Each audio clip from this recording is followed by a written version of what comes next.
What's good, everybody? Welcome to the Early Edge. I am the coach. We are powered, as always, by the almighty Sports Line. And this is the first ever Early Edge live watch party during the Super Bowl. We're almost to the first play of the game. So very quickly, AB, Prop Stars, Mikey, Maestro. And it was heads. And the Bengals won the toss. They've deferred to the second half. So the Rams will get the ball. Maestro, you have a three-way showdown. How good do you feel about this play? I don't feel good because my dish is booting up. I just got FHQ. It's telling me 11% complete. So I don't even have the game on right now. You're kidding me. Don't mess with me. Just give it to me straight, whatever happens. Maestro, I would never do that. All right, so they're in commercial break right now. Here's what's going to happen over the course of the next 3.5 to 4 hours. We're going to have an absolute blast. We're going to have all kinds of different early edge personalities dipping in, dipping out. And some of you, I've been telling you for months, if you're active in the chat and you're active with the brand, you might be rewarded at some point. And that time is about now. Some of our most active fans will join the show live and give us their take. Maybe come after one of our cappers with a pick they like that our guys don't like. And look at this, everybody. Oh, The Rock. Oh, no. The Rock is there. Hold on. We got to see what he's saying. He always finds his way. Let's see what he's saying.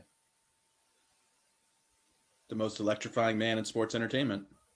If only somebody on the show had ever worked with him, been close with him, been on TV with him. I mean, that would be pretty cool, wouldn't it? I was going to say, it would be awesome if he's like, and a final shout out to Coach and the Early Edge crew. God, wouldn't that be amazing? Yeah. See, last year he did you remember he did the introductions for the two teams? Yeah. And that was amazing because that was during COVID. There's nobody better at hyping than The Rock. Nobody. Yeah. Larry is already tilted. Dude, like his promo style is phenomenal. Like him cutting a promo, I mean, it's been perfection for years. You know what I mean?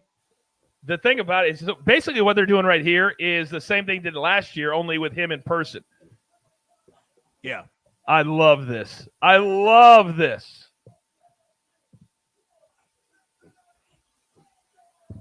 Oh, I'll never forget one of the best pieces of advice he ever gave me. We were doing a thing together, and I said, Rock, this seems like too long. We're only scheduled for 12 minutes. He looked at me dead in the eye. He said, Coach, what have I always taught you? If it's great, there's nothing they can say. True. And he was right. He was right. But you got to be very, very, very confident that you are. Yeah. You got to be good. You got to be good in order for you to go 10 minutes over like we did one time. Yeah. So while The Rock is in his maroon pants and his black shirt looking like me, looking like him, let's get into it. So, Maestro, do you have the game up yet? No. Oh, my God. Still loading. What's going on? This could not be any better. All right, so The Rock just got done introducing both teams. They're showing Evan McPherson. He's getting ready to kick off. Okay? So here's what, for those of you that are tuning in at home. I got it. You got it now? Yeah. All right, so we have a three-way showdown. A three-way showdown with the Maestro and who else? Maestro? Alex, and AB. I got my Venmo up right now, okay? And Mikey. All right, so all ready. Got the Venmo. All three. So here's what we need for the first play of the game. Oh, We need touchback. Oh, sorry. Did the anthem? AB, we're not allowed to do that. How bad? All right, so it is a touchback. That cannot happen tonight. All right? That cannot happen. Did the national anthem take place already? Yeah, it went over. It went over. She held that last note for like 8 seconds. So I don't know what the official total was, but it was in the 140, so it went over 135. All right, here we go. Three-way showdown to start the game, everybody. It's the first time ever. Early edge showdown. Three-way. Yes. Maestro! Sorry. We're on a show. I just cashed 2 tickets. What do you want me to do? All right, both of you. Everything we talked about before the game, you both screwed it up. But Maestro doesn't care because it's a run play to Cam Akers up the middle for 4 yards. See, all right, what I wanted to do, Maestro. That's what I wanted to do and give you props. Let's Venmo the Maestro. Sorry, man. I had over 3.5 rush yards also on Cam first carry. So you guys, you said 2 tickets, 1. All right, now I'm going to give you that one, Maestro. Nobody. I'm running this, so we can't ruin it. My bad, coach. Okay. No, because we're all in different times. Everyone gets one mess up.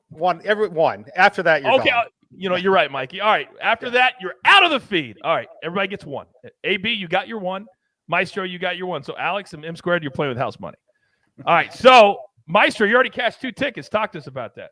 It just feels really good. I thought they would come out conservative, and it looks like they're doing that. Not going to take any chances, and just let's see them matriculate the ball down the field here. All right. I'm trying to remember, Mikey, what bet do we have? You have a at the end of the first quarter tied, correct? Yeah, that's one of the in the $500 challenge. Yeah, I have a tie at the end of the first quarter. Okay. So Cam Akers has getting the ball 3 straight times for the Rams, and that time he just got upended for no yardage. So right now we're very heavily invested as a show. What are you doing, AB? I paid up the showdown to Maestro. Wow. I just did as well. You guys all sent your Venmo live on the air? Yep. Maestro. I've collected from AB, I've collected from Alex, and just waiting on Mikey. Yep. Wow. I'm on Venmo. I'm trying to find. I don't even know how to pay someone because I don't know if I've ever done it before. Oh my God. That was a shot at me. That was a shot at me. I respect it though. Matthew Stafford goes down. He gets sacked by Hendrickson. That's so there's good the for first us, sack baby. of the game. There you go. So what player are you on there, Alex? I'm on quite a few as far as sacks are concerned. Over 5.5 total in the game, and over 3.5 for the Rams. All right, very, very good. What was the juice? Sorry, what was the juice on that 5.5? I'm just fascinated. I will tell you in just 1 second, AB. The 5.5 sacks, you mean? Yeah. And the Rams just got stopped again, so they will punt. How many punts do we need in this game, AB? All right, so we need over 6.5. Okay. Plus 110 for over 5.5 sacks, AB. Nice. All right, plus 110. This is already more fun than I could ever imagine watching. This is a blast. This is a blast. No, okay. Go ahead, Coach. Sorry. No. So I was going to say, so we need punts. What else are we on here early? Just kind of set the stage so people know what we're rooting for. Anybody else, something that we could cash in the first quarter? I've got Tyler Boyd, longest reception, over 17.5, so we might see it on the next drive. I would love to get that with a touchdown on the next drive. Cash both those tickets for AB and I get into the club officially. AB cashes that ticket. Also, yeah. Well, I was going to say, also, remember that we have a bet. Will any punt result in a touchdown? Yes, at plus 170. Touchback. Correct. Sorry, yeah, touchback. So I think that there's like there's a zone here where we need to get from like the 30-yard line to roughly the other 48. Like that's going to be roughly our sweet spot. So that's our sweet spot. Well. Okay. Yeah. All right. So we're at our first break in the game. So I feel like I need something or someone to kind of set the stage for the different things we have going on. If only there was somebody that ran. Oh, wait a minute. Jeweler, what are you popping in for? Well, I just wanted to tell the people, since after chugging the beer for the Braves World Series went viral, some might say, we are back with a brand new segment, tradition, party. I don't know what we're going to call it. Anytime that there is a turnover in this game, I will finish my drink until we get through over here what we got called Jeweler's Cooler. Wait, we have a Jeweler's Cooler? Jeweler's Cooler. Cooler cam. It's got its own camera. You think there's going to be 8 turnovers in the game? Holy cow. Turnover on downs too, Coach. That'll count too. Okay, you're right. Okay. By the way, who's going to be our first guest that's going to join the show in a little bit? We have our first guest. Have Ben on the show. Ben, you might remember he won the St. Jude's contest. That's all right. The way back at the beginning of the year. Technically, he's now the only undefeated capper on Sportsline. That's true. I lost a couple plays. Alex, what do you got over there, big boy? I was just going to ask who is like technically the home and away team, but I just figured it out. The Bengals are technically the home team. Yeah, it's so stupid. They're the away. It is what it is. But the Rams technically, because it matters, everything matters now because of sports betting, which is super, super cool. Before it was like, we're betting once a year. Now it's like every day. So it does matter. The coin flip matter. The home team matters. All right. So here's what we're doing in the first quarter. If no number of points scored is how many nuggets AB has to eat at the end of the first quarter.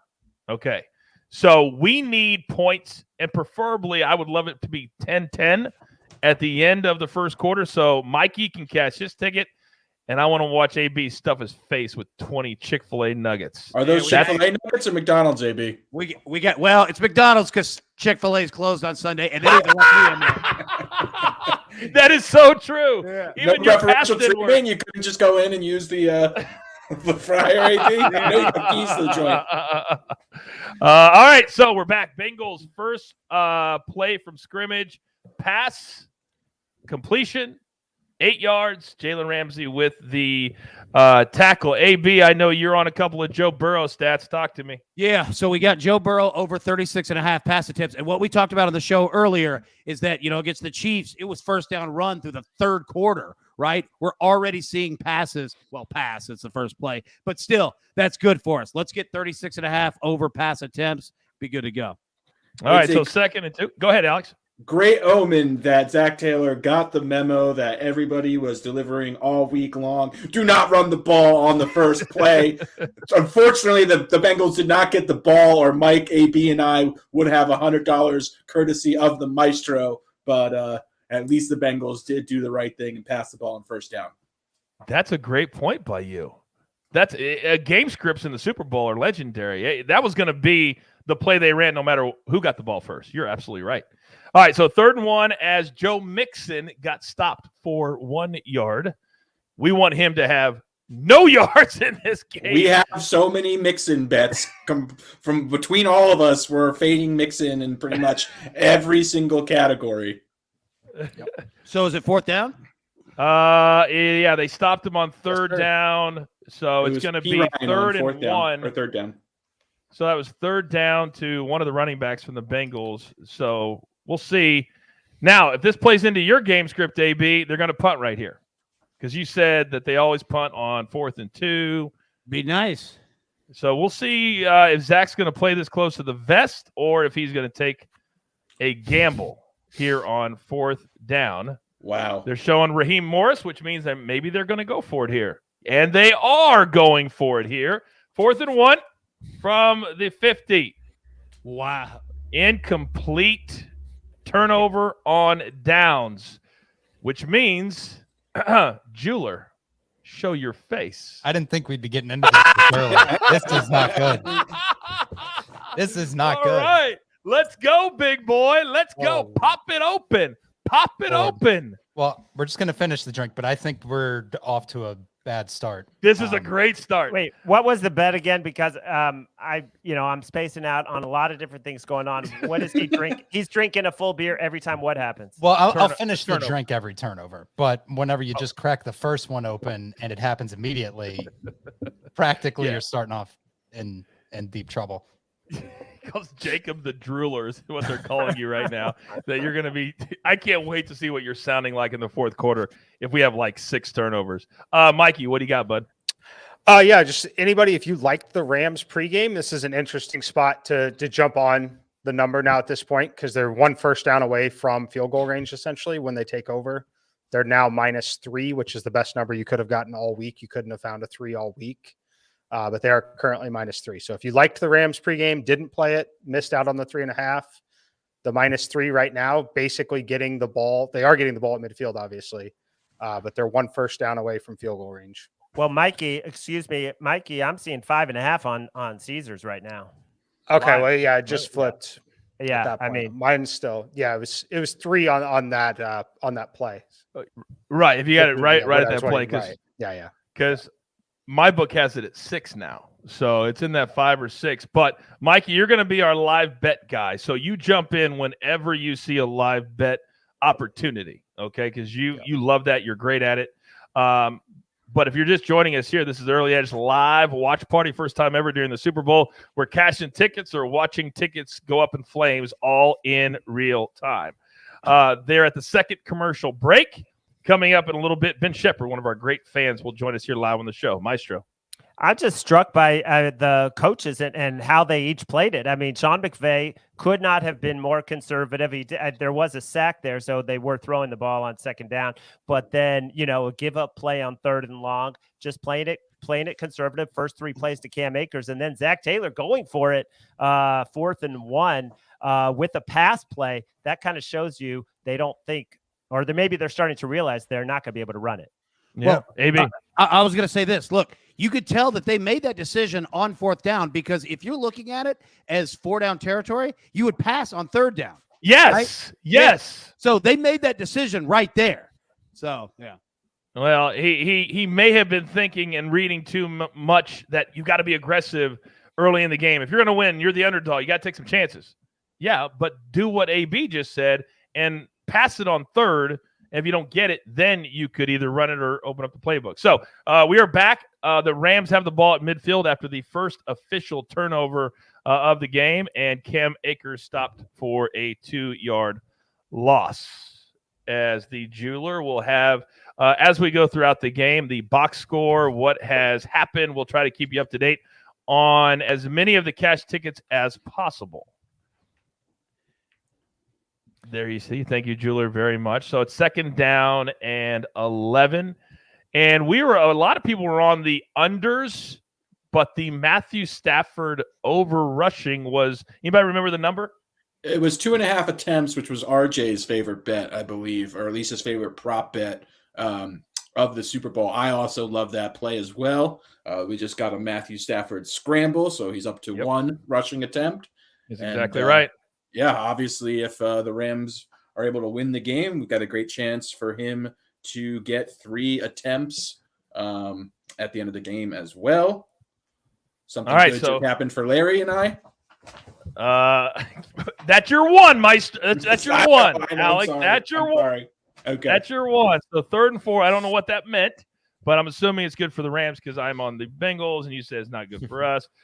Cooper Kupp and down the sideline, and I don't know how long that catch was, but we have Cooper Kupp longest reception is what? 27 and a half. 27 and a half. It has his total yards. It was 20 yards. It was 20 yards. Okay, Larry now has his total yards. All right, so another bet that we have, Rams to make the shortest field goal in the game. So keep an eye here. Obviously, we're going to be watching for VJM, but obviously we're in field goal territory and pretty tight field goal territory. So something to pay attention to there. All right, keep us honest on that. Okay, the first down and 10 for the Rams at the Bengals 24-yard line. And now Sony Michel in the game for the first time. He's going to get about 5. Do we think Sony Michel is going to be used a lot? Anybody? That was Henderson, not Michel. Yeah. Oh, I'm sorry. That was number 27. My apologies. Okay. How much do we think they'll rotate the 3 in today as far as in the backfield? A lot. I think they go short pitch count fresh. Like just who's going to get fresh legs? Who's showing a burst? If you're running the ball and you're hitting 7-8 yards, each carry, I'm not going to take you out. Mikey? I anticipate. Sorry. Mikey, and then let's go to Alex. Oh, I'm on the unders in a lot of the parlays and everything, so I hope they rotate him in a lot. But I do think they'll keep him fresh. Henderson's earned the right, or before he got hurt, so I think we might just see them rotate series more than plays. Okay, yeah, you're probably right. Henderson is it. Alex. I think what's most likely is going to be we're going to see Cam Akers and Henderson mix in and kind of split most of the work. I think Sony's only going to get the majority of his work in a scenario where the Rams are up, nursing a lead in the second half. I don't anticipate him getting more than 3 or 4 touches in the first half.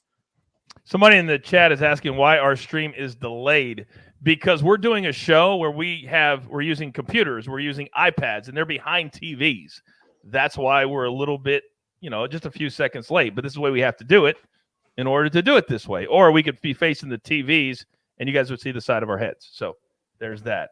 3rd and 3 over OBJ touchdown. Whoa, Chief like that. Oh, what was that? Chief 19 like yards? Well, the 17. entire 17 yards. So OBJ, RJ said today on the show he wished he would have had OBJ. He had him in the last game for the first touchdown. So we thought he'd have a big game, and just like that, was it 19 yards? You said 17. 17 yards. But he 17 wasn't yards. eligible to be the He was right. DJ. He must have been lower than 10-1. Yeah. Yeah. He was. I've got him at longest reception 23.5. Okay, great. You almost got there, but you didn't. All right. So the nice thing about that touchdown, because I'm trying to find the positive since I'm on the Bengals, is that that's at least 7 nuggets that AB has to eat now. At least 7 nuggets. All right, so the Rams on the board first, 7-0. I don't feel good about that, but it's okay because we have completions, we have attempts, and that feeds all into that game script. All right, they are at commercial break. So for the first time ever live on the show, I would like to welcome in one of our biggest fans. And he came on months ago. He's been a big proponent of everything we do at the Early Edge. Please welcome everybody, Ben Shepard, to the show. Ben, good evening, What's sir. up, guys? What's up? How are you? Happy to be here. Thanks for having me. You are what, Yeah, Ben? I've been a big fan of you guys from day one. Appreciate it. I wanted to say, I'm the only undefeated picker on this show, though. I don't know if you guys remember, but back in, I think it was week 1, Yes. I picked that over in the Cowboys and Buccaneers game. I even think M squared ended up tailing me a little bit later, but if I recall right. I think you are correct. He tails a lot of people. He never plays his own. He tails a lot of people. That's what I hear. Yeah. That's what I hear. But no. All right, Ben, real quick, left what's your best bet today? What bet do you like the most? You know what bet I hit that, or I like that I'm really excited about is the on DraftKings found a first to 30 yards was Cam Akers and Joe Mixon, and I think Cam Akers is gonna hit that one first. I don't think he's gonna hit a lot of yards today, but I think his usage is gonna be enough that he hits that before Mixon does. So Is that total yards? Total yards? Yeah. So it's just first to 30. So I I'm not saying he hits 60 or anything, but I think he's gonna get enough that he's gonna hit it before Mixon does. So that's my best bet for the day. Well, he's at 10 yards already for you. Yeah. He's at 10 yards already for you. All right. So anything else you want to say to the guys? Because the Maestro, he was so rude. When I brought you on, he literally got out of his chair and walked, and then he put his Rams jersey on. Did you find that rude? I found it rude. I noticed that. I was like, what's that empty blank space over to the right of my screen? I was like, and the jeweler was supposed to hook me up with M squared and Maestro's background, but I don't know what happened. There must have been some UPS delivery delay or something like that. I'm not sure. It happens. I'm not sure what happened there. I mean, Yeah. I am in the basement, kind of like my man AB, but it's you know our show, man. You know our show. Exactly. That's for damn sure. The Exactly. basement life is good, brother. Exactly. good. That's we it keeps it cool down here. It's 78 degrees or 84 degrees, whatever it is in LA right now. I hear. I'm in Illinois, so I don't know. It's snow on the ground here, so. Yeah, it's not nearly as nice as what the pictures look like this week. It's a cold 80. It's a cold 80. Yeah. All right, Okay, Ben. yeah. Ben, the game is back, so I got to let you go. But thank you sincerely for your support, for watching the show every single day, and also for letting my guys tail you every now and then. Okay. Love you guys. Thanks so much. I want to say I watch you guys every single day, and I appreciate everything you do. It's one of the highlights of my day every single day of the week. So I appreciate it. I love it. Much love. Thank you.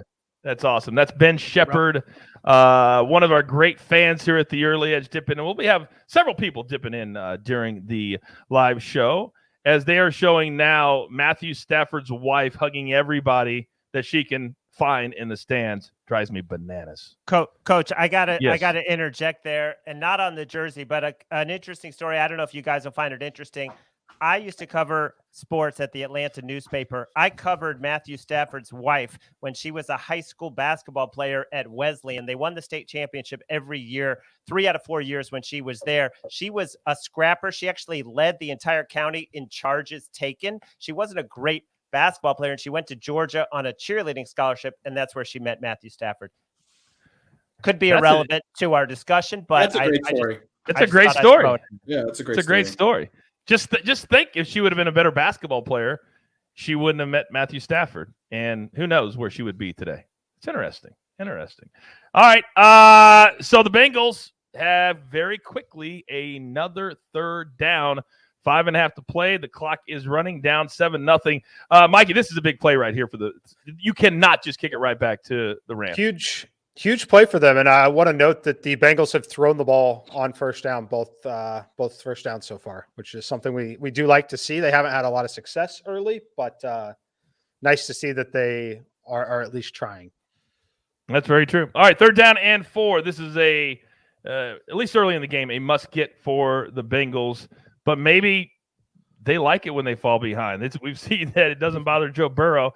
And overthrows. Who was that? Running back out of the backfield. Is that P. Ryan? Pierce Evans. No, it wasn't P. Ryan. All right, 3 and out for the Bengals. So kind of the start we anticipated for them. Young players, young quarterback. Alex, does this surprise you the way Burrow started off in the Bengals? It does, but we've seen him be a slow starter throughout the duration of the playoffs. The Bengals are a second-half team. I am not surprised to see them off to a slow start. Got to imagine in the first Super Bowl ever, being a third-year player, there's got to be some jitters there for everybody. The Bengals are inexperienced collectively. So, yeah, I'm not too surprised, all things considered. I do expect the Bengals to pick things up as the game progresses. All right. AB, punt number 2 for us in the game. Keeping track of that. There we go. Pacing nicely. I mean, it's how much time is left in the first quarter? 6 minutes roughly? About 5 minutes. Yeah, we've already got 2. Yeah. By the way, Scotty Scheffler, we need to find out, Jeweler, what he shot in his final round today. He just won the Waste Management Phoenix Open over Patrick Cantlay in a playoff. And it was only a matter of time before he got the job done on a big stage. Playoffs? Come back today. Playoffs? There is a bet that we have out there, the score of the winner, which is Scotty Scheffler, and then the amount of yards for Joe Mixon. And that's a bet we have. The Scotty's total 4-round score? No, just his 4th round score. He shot 67 today. 67. So that's the number. So if Joe Mixon is under it and you chose Scheffler, you win, or vice versa. Was that your bet, Maestro? That's when I was texting with you last night. I gave out a couple plays on HQ about the cross sports. That was one of them. And also the other one had to do with birdies. I got to check it right now. But 67, that was great info, Coach, because obviously Mixon's number was around 60. So great value. Yeah, I did tell you it'd be 66 or 67. Mikey. Yeah, we just to update on those from this morning. Trey Young made 4 threes. AB has 3s versus Bengals touchdowns. I would say he's pacing very nicely so far in that. And I have Van Jefferson over Trey Young points, which is 30. So it's basically where the line closed. The line did close at 33.5, got about 3 yards of value from the closing line on Van Jefferson's yardage. So that's where we're sitting on those from today. Alex. Nice. I will be back in 3 minutes, gentlemen. I'm glad you told us that. I need to run to the restroom. I'll be back in 3 minutes, ladies and gentlemen. By the way, he has it timed. I know, during the commercial break. GK Haas says this is legit more fun than listening to the game. I agree. This is a lot more fun. AB. All right, so we have somewhat of a live sweat right now.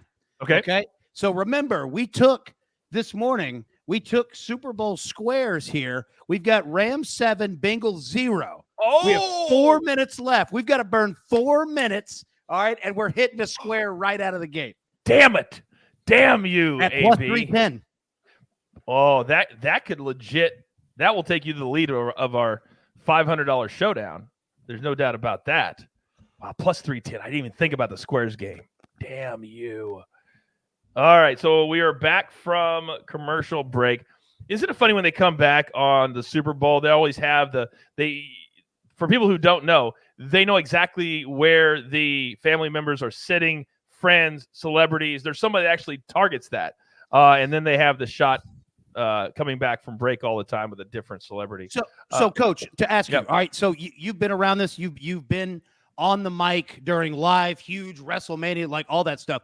WWE, their camera people were seemingly fantastic, right? So is that a producer who does that? Like, who finds these people like beforehand?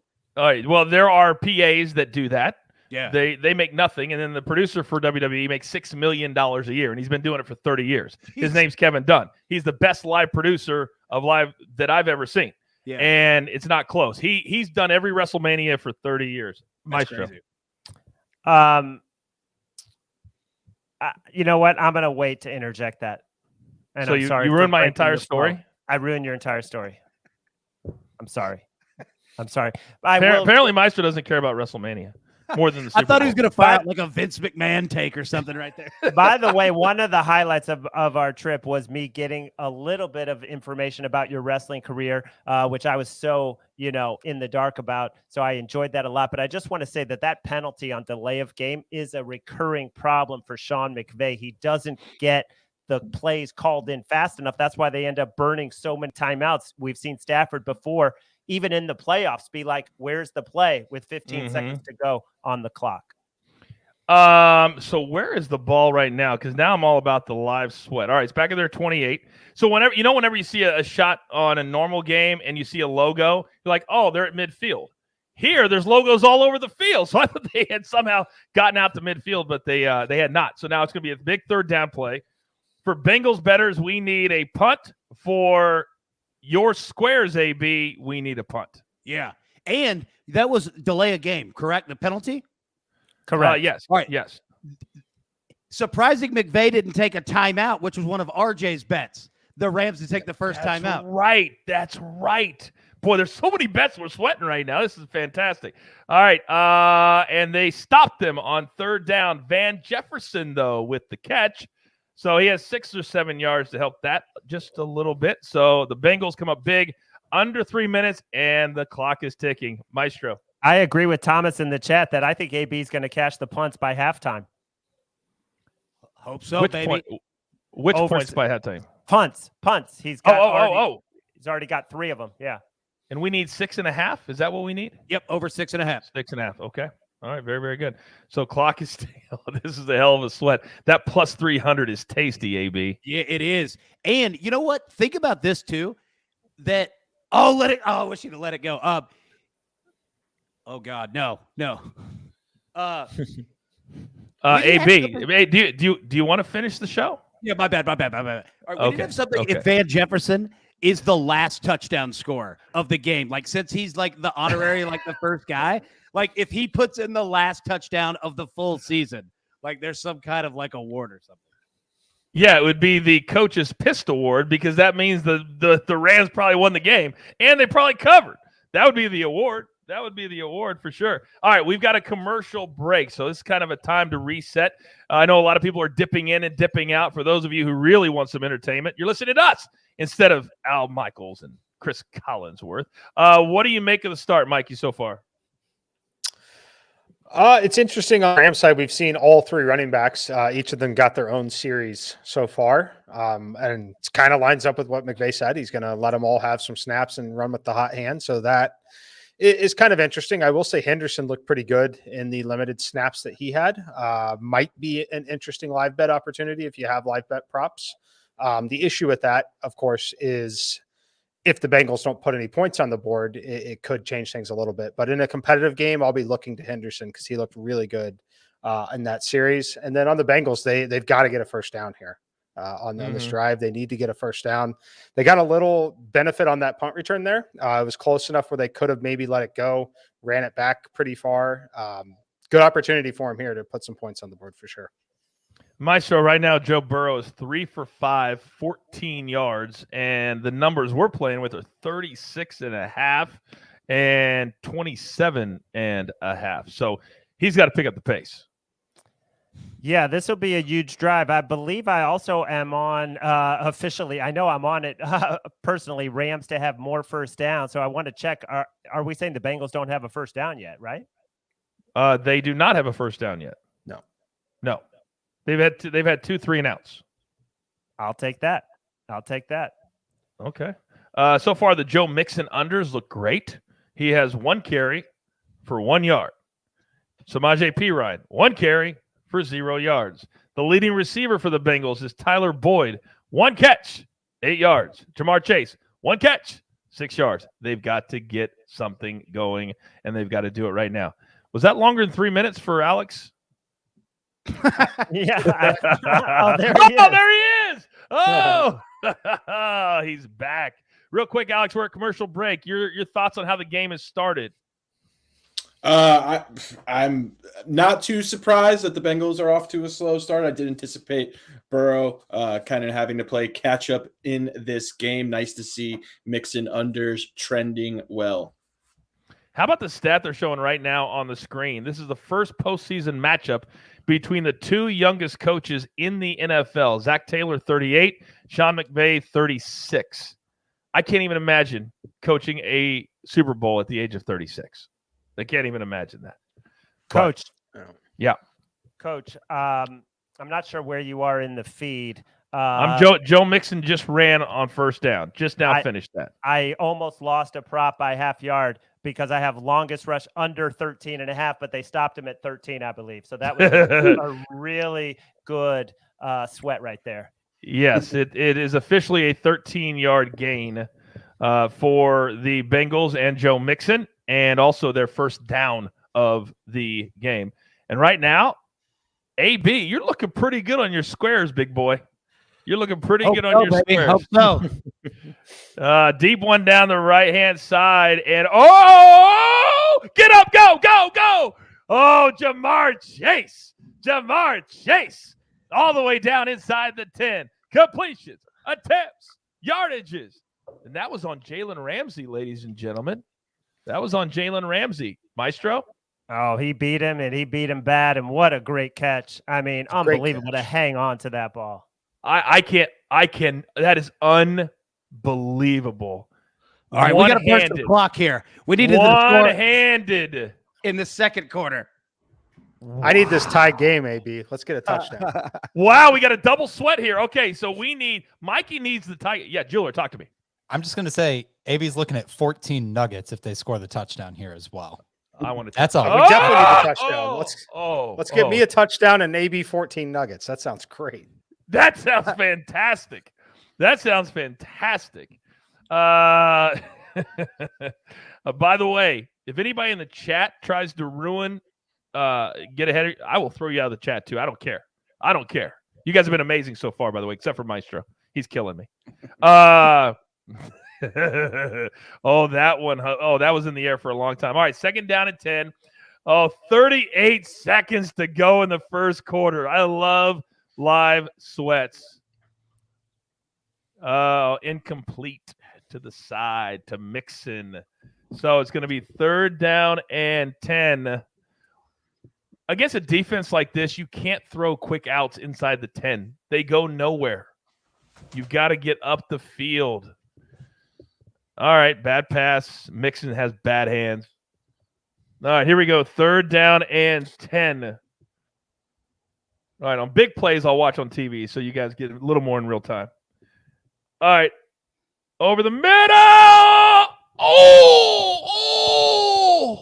Oh, so close. But Jalen Ramsey makes the play at the goal line on Higgins, I believe. Yeah. Wow. Coach, I gotta say, that is the second blatant hold that Jalen Ramsey has gotten away with, and I'm on the Rams, so I'm in favor of that. But the jersey tug was blatant, and there was an earlier play where he targeted the running back when Jalen Ramsey was over Chase. You're absolutely. I just saw first on the replay. That is clear as a bell. Oh, of course he's talking trash. If I'm Zach Taylor, I am in the ear of the ref saying, "Listen, that can't continue. That cannot." Even though the Bengals got away with it all day against the Chiefs. All right, the best kicker in football How long was that field goal? Make sure we keep track of that. 29. 29 yards. All right. And we're on the Bengals' longest field goal, correct?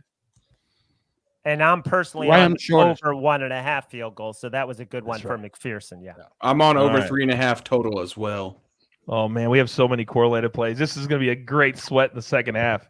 Oh, 28 seconds. We lost that square by 28 seconds. I'm sorry, AB. That's about the time it'll take you to eat the 10 nuggets, right? Are you eating them right now? Are you eating them right now? He's been eating them the whole time. The first few didn't count. Those were just because he was hungry. Amy, what if they take the kickoff back for a touchdown here? We got all kinds of problems. Here's another problem. We're actually going to run out of nuggets. I'm going to have to Uber eat more nuggets because there's scoring going on. AB, it's only the first quarter points, right? Only I the don't first quarter, not the Yeah, whole I only had game. first quarter. It's only first quarter. quarter. Yeah, it's not the whole game unless you want to do that for the whole game. I mean, I Then- probably will anyway. But We would have a reversal on screen, which we usually reserve just for the hot dog eating contest. And there's another touchback, guys. Another touchback. We're talking all week about how the first ball was a rock in that touchback. So everything, all the trends have not come through in the first quarter of the game. It was heads for the coin toss. They deferred to the Rams. Rams scored a touchdown in the first quarter. Normally that doesn't happen. So a lot of things happening here as we head towards the second quarter.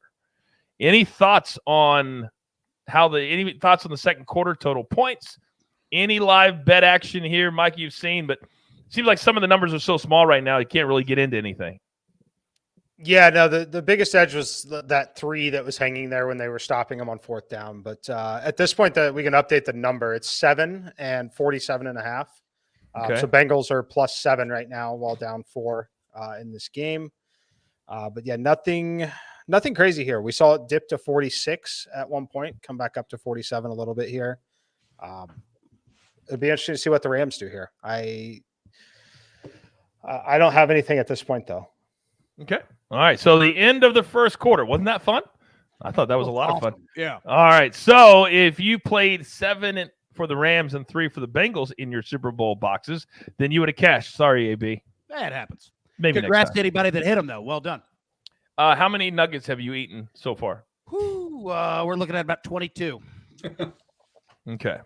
You know what? How about this? How about my man, GK Haas? Pretty cool text here. He says, I travel with a travel nurse who is asleep right now. We live in Hawaii, and I have no friends to watch the game with. I'm legit having the best time hanging with you all in my living room at 2 p.m. Damn it, that's why we're doing this. That's exactly why we are doing this. So thank you. And anybody out there, the whole point of this brand and the show is to include you in what we get to do, to allow you to understand that people out there are with you. And you're exactly the kind of person we want to have as part of our community. So thank you, GK Haas. All right, so let's set the stage, everybody, for the second quarter. Maestro, I'm coming to you first. Then, Alex, I'm coming to you. It's 7-3. We've seen the jitters get out. That really didn't feel like a full quarter of football to me. What's your takeaway after you've seen 15 minutes? My biggest takeaway is, Sean McVay should not be running up the gut on first down into a stack box and setting up long plays. Stafford is 6 for 6 with the touchdown, I believe. And there are mismatches all over the field to be had. But he's come out conservative. So far, it hasn't cost them because the defense held in the red zone. But as a Rams backer, I want him to be more aggressive. Okay. Alex, your thoughts on the first 15 minutes? Yeah, I'm happy to see the Bengals at least attempting to pass the ball on first down. Zach Taylor's also been very conservative throughout the playoffs. We talked a lot about how the Bengals run the ball more on first down than any team in football. It was nice to see them at least attempting a more aggressive game plan. I agree with Larry, though. The Rams just look ultra conservative. I think they need to kind of let Matt Stafford do his thing, air the ball out a bit. There are huge mismatches, as Larry said, as far as Cooper Kupp, Odell Beckham is concerned against this Bengals secondary. So hopefully they allow Stafford to air the ball out a little bit more in the second quarter. All right, very good. AB, a lot of people, as Prop Stars was just talking, they're very concerned about your cholesterol. And Todd live for Sunday says, I highly doubt AB gives a crap about his cholesterol. Your I thoughts? tell you what, we'll turn on a live stream tomorrow. Go run around the neighborhood, get that heart rate up. We'll be all right. Now, something to pay attention to real quick. Matthew Stafford. He's a perfect 100%, baby. 6 for 6. He hadn't missed a pass yet. How many yards? 56. 50? And a touchdown, 0 picks. And so he's 6 for 6, 56 yards. I mean, if the game ended after the first quarter, he'd be the MVP. Hands down. But it does not end after the first quarter. By the way, for those of you who watch the show every single day, you're about to witness the first lady of the Early Edge will be live on the show here in a few minutes. Kelsey is standing by. Look who it is! Kelsey. Hey, Sam. Girl, Kelsey. how are you? What up? How are you? Hi, it's your girl Kelsey here. Happy to be here watching the Super Bowl with you guys. Now, Look at that hat. Did you get a special? Oh, you're wearing the same shirt. Oh my God! And the You're nails. wearing it Look at the better, nails. though. You are. There's no question you're wearing it better. There's no question you're wearing it better. All right, real quick, Kelsey. Oh my goodness. Now I know that your normal bet, you love the anytime touchdown bets. You love those. So what are your best bets in the game today? I love I'm going with Jamar Chase, but I'm waiting for a first half Cooper Kupp touchdown. Oh, a first half Cooper Kupp touch. I bet those numbers are pretty good. And as you were speaking, OBJ goes nuts again. He's going to be the death of me, this guy. Hey, cash it. Got that over 23.5. Oh, was that the number? 23.5? Kelsey, you're good luck for AB. Hey, Kelsey. Kelsey. Hey, real quick. I wanted to tell you because you came on and you're good luck. We just cashed that. This one is for you.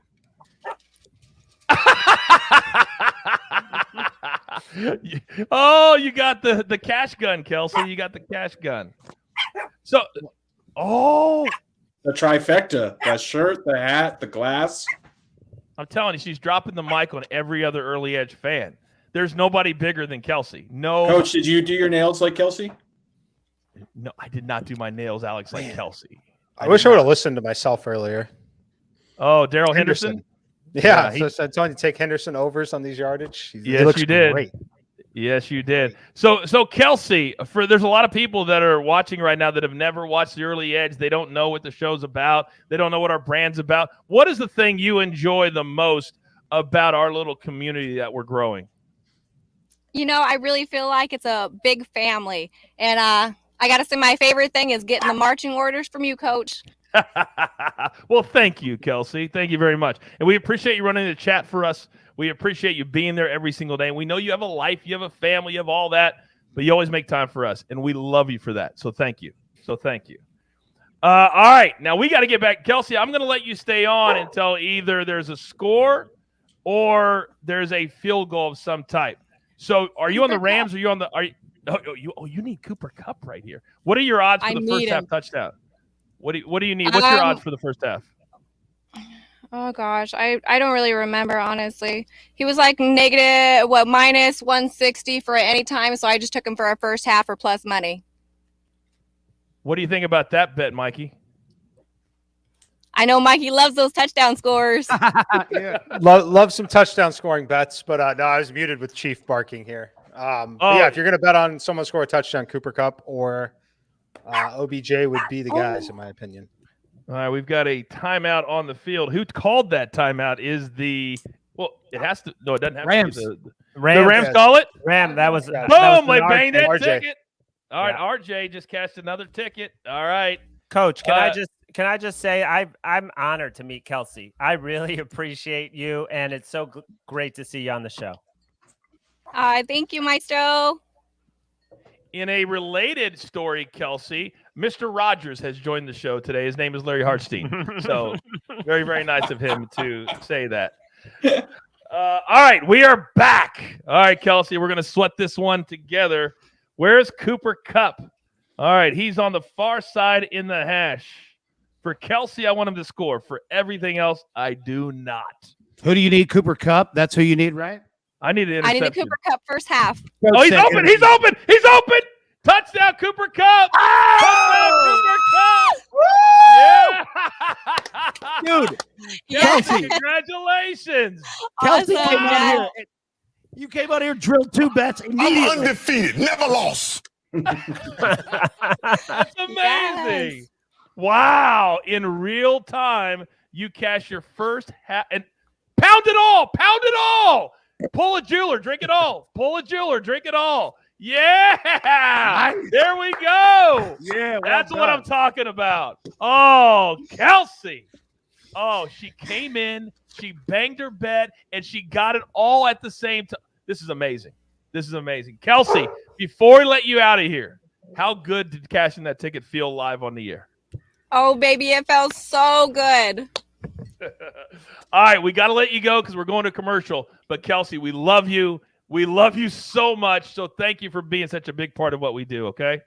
Thanks for having me, guys. See you, All right, Kelsey. that is the See you, wonderful Kelsey. Oh, my goodness. She runs the chat. How cool was that?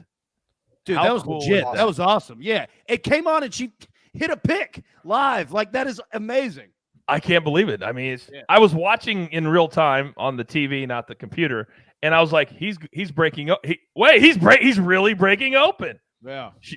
Those are her favorite bets. She loves the anytime touchdown bet. That's her thing. That's her thing. All right, so now, guys, we got to set the stage. Did they miss the extra point? Yeah, they couldn't. It looked like a bad snap, and they threw it, and it was picked off, and then there was a run back. Nothing happened. So it's 13-3. Okay, That's so huge because that's that is that's huge. the third person to attempt to pass. I don't know if that counts though, Mikey, because it's like, when you catch a pass on a 2-point conversion, it doesn't go as a catch. It does not. It? It does not. So I don't think that will go as a Right. pass. I was thinking No. about that. Yeah. Yeah, no, there's nobody else in the box score right no now. pass. No pass. No You're pass. right. Yeah, on the But there were- extra. Yeah. So there was a couple of bets in the chat earlier. Matthew Stafford over 250 and 2 passing touchdowns. He's already at the 2 touchdowns. And he's at 127. So right now he looks pretty good for those. Alex. Breaking report I'm just seeing is Rodney Harrison and Michelle Tafoya report that Aaron Donald could retire if the Rams win the Super Bowl today. Yeah, they had that in the pre-show today. So we'll see. By the way, Classic Second Line says, is that the Showdown song in this bowling commercial? You mean the one with Peyton Manning because he's in 8 Super Bowl commercials this year? The same ad place, by the way, did 11 Super Bowl commercials. That's embarrassing. Spread it around. Pay some other people the money. I mean, Peyton Manning's in every commercial right now you could possibly. I love his agent. He is the best agent in America. But can we get somebody other than Peyton Manning to do a commercial? Anybody? We could do a commercial for betting right now. Yeah. I mean, stop. Do you think Peyton Manning's ever placed a bet in his life? No. Do you think Drew Brees, when he does the points bet commercials, ever placed a bet in his life? No. No, he never has. All right, let's set the stage now. 12:51 to go in the second quarter. This is exactly, Mikey, where Joe Burrow likes to be. If he's not behind, he's not comfortable. So maybe this is exactly what the Bengals needed to calm themselves down. Yeah, it's definitely a familiar place for them. I will say that they found themselves in these places a lot. I think the key that we need to watch for is what are the Rams going to do? Are they going to continue to be aggressive? That drive was beautiful. Just got Stafford out in space a little bit, hit OBJ across the field. If they continue to do that on their next drive before half, I'm very interested to see how aggressive they are. Other thing that's interesting here, the line's up to 9.5. If you like Cincinnati, 9.5 with them getting the ball here, not a bad price considering that they also get the ball to start the second half of the game. So if you think the Bengals can score on this drive or like what you saw on that last drive from them, 9.5 isn't a horrible price after the botched extra point on the other side. And if you're a total better, feeling pretty good so far, just based off the number of yards that have been completed so far. Live total up to 52.5, shaded towards the over. There's only one man on our brand who's on the over today. And you're looking at him right here, boys and girls. You're looking at him right here. I'm on the over today. Everybody said I was crazy. I still might be. You never know. First play, first down completion up the gut for 12 or 13 yards to Tyler Boyd. Finally on the board. Tyler Boyd is. His second catch, 19 yards. So far today, Jamar Chase, 2 catches, 52. And those are the only 2 guys so far, Alex, that have caught passes. Yeah, it is. I'm surprised T. Higgins hasn't gotten in the mix yet. No Samaje P. Ryan sightings outside of that one rush attempt on 4th down. Mixon's been targeted twice, 1 reception for 0 yards so far. Yeah, I should have corrected myself. They're the only 2 that have yardage and catches. Mixon has 1 catch, 0 yards. On the other side, quickly, Matthew Stafford, 9 of 10, 127, 2 scores.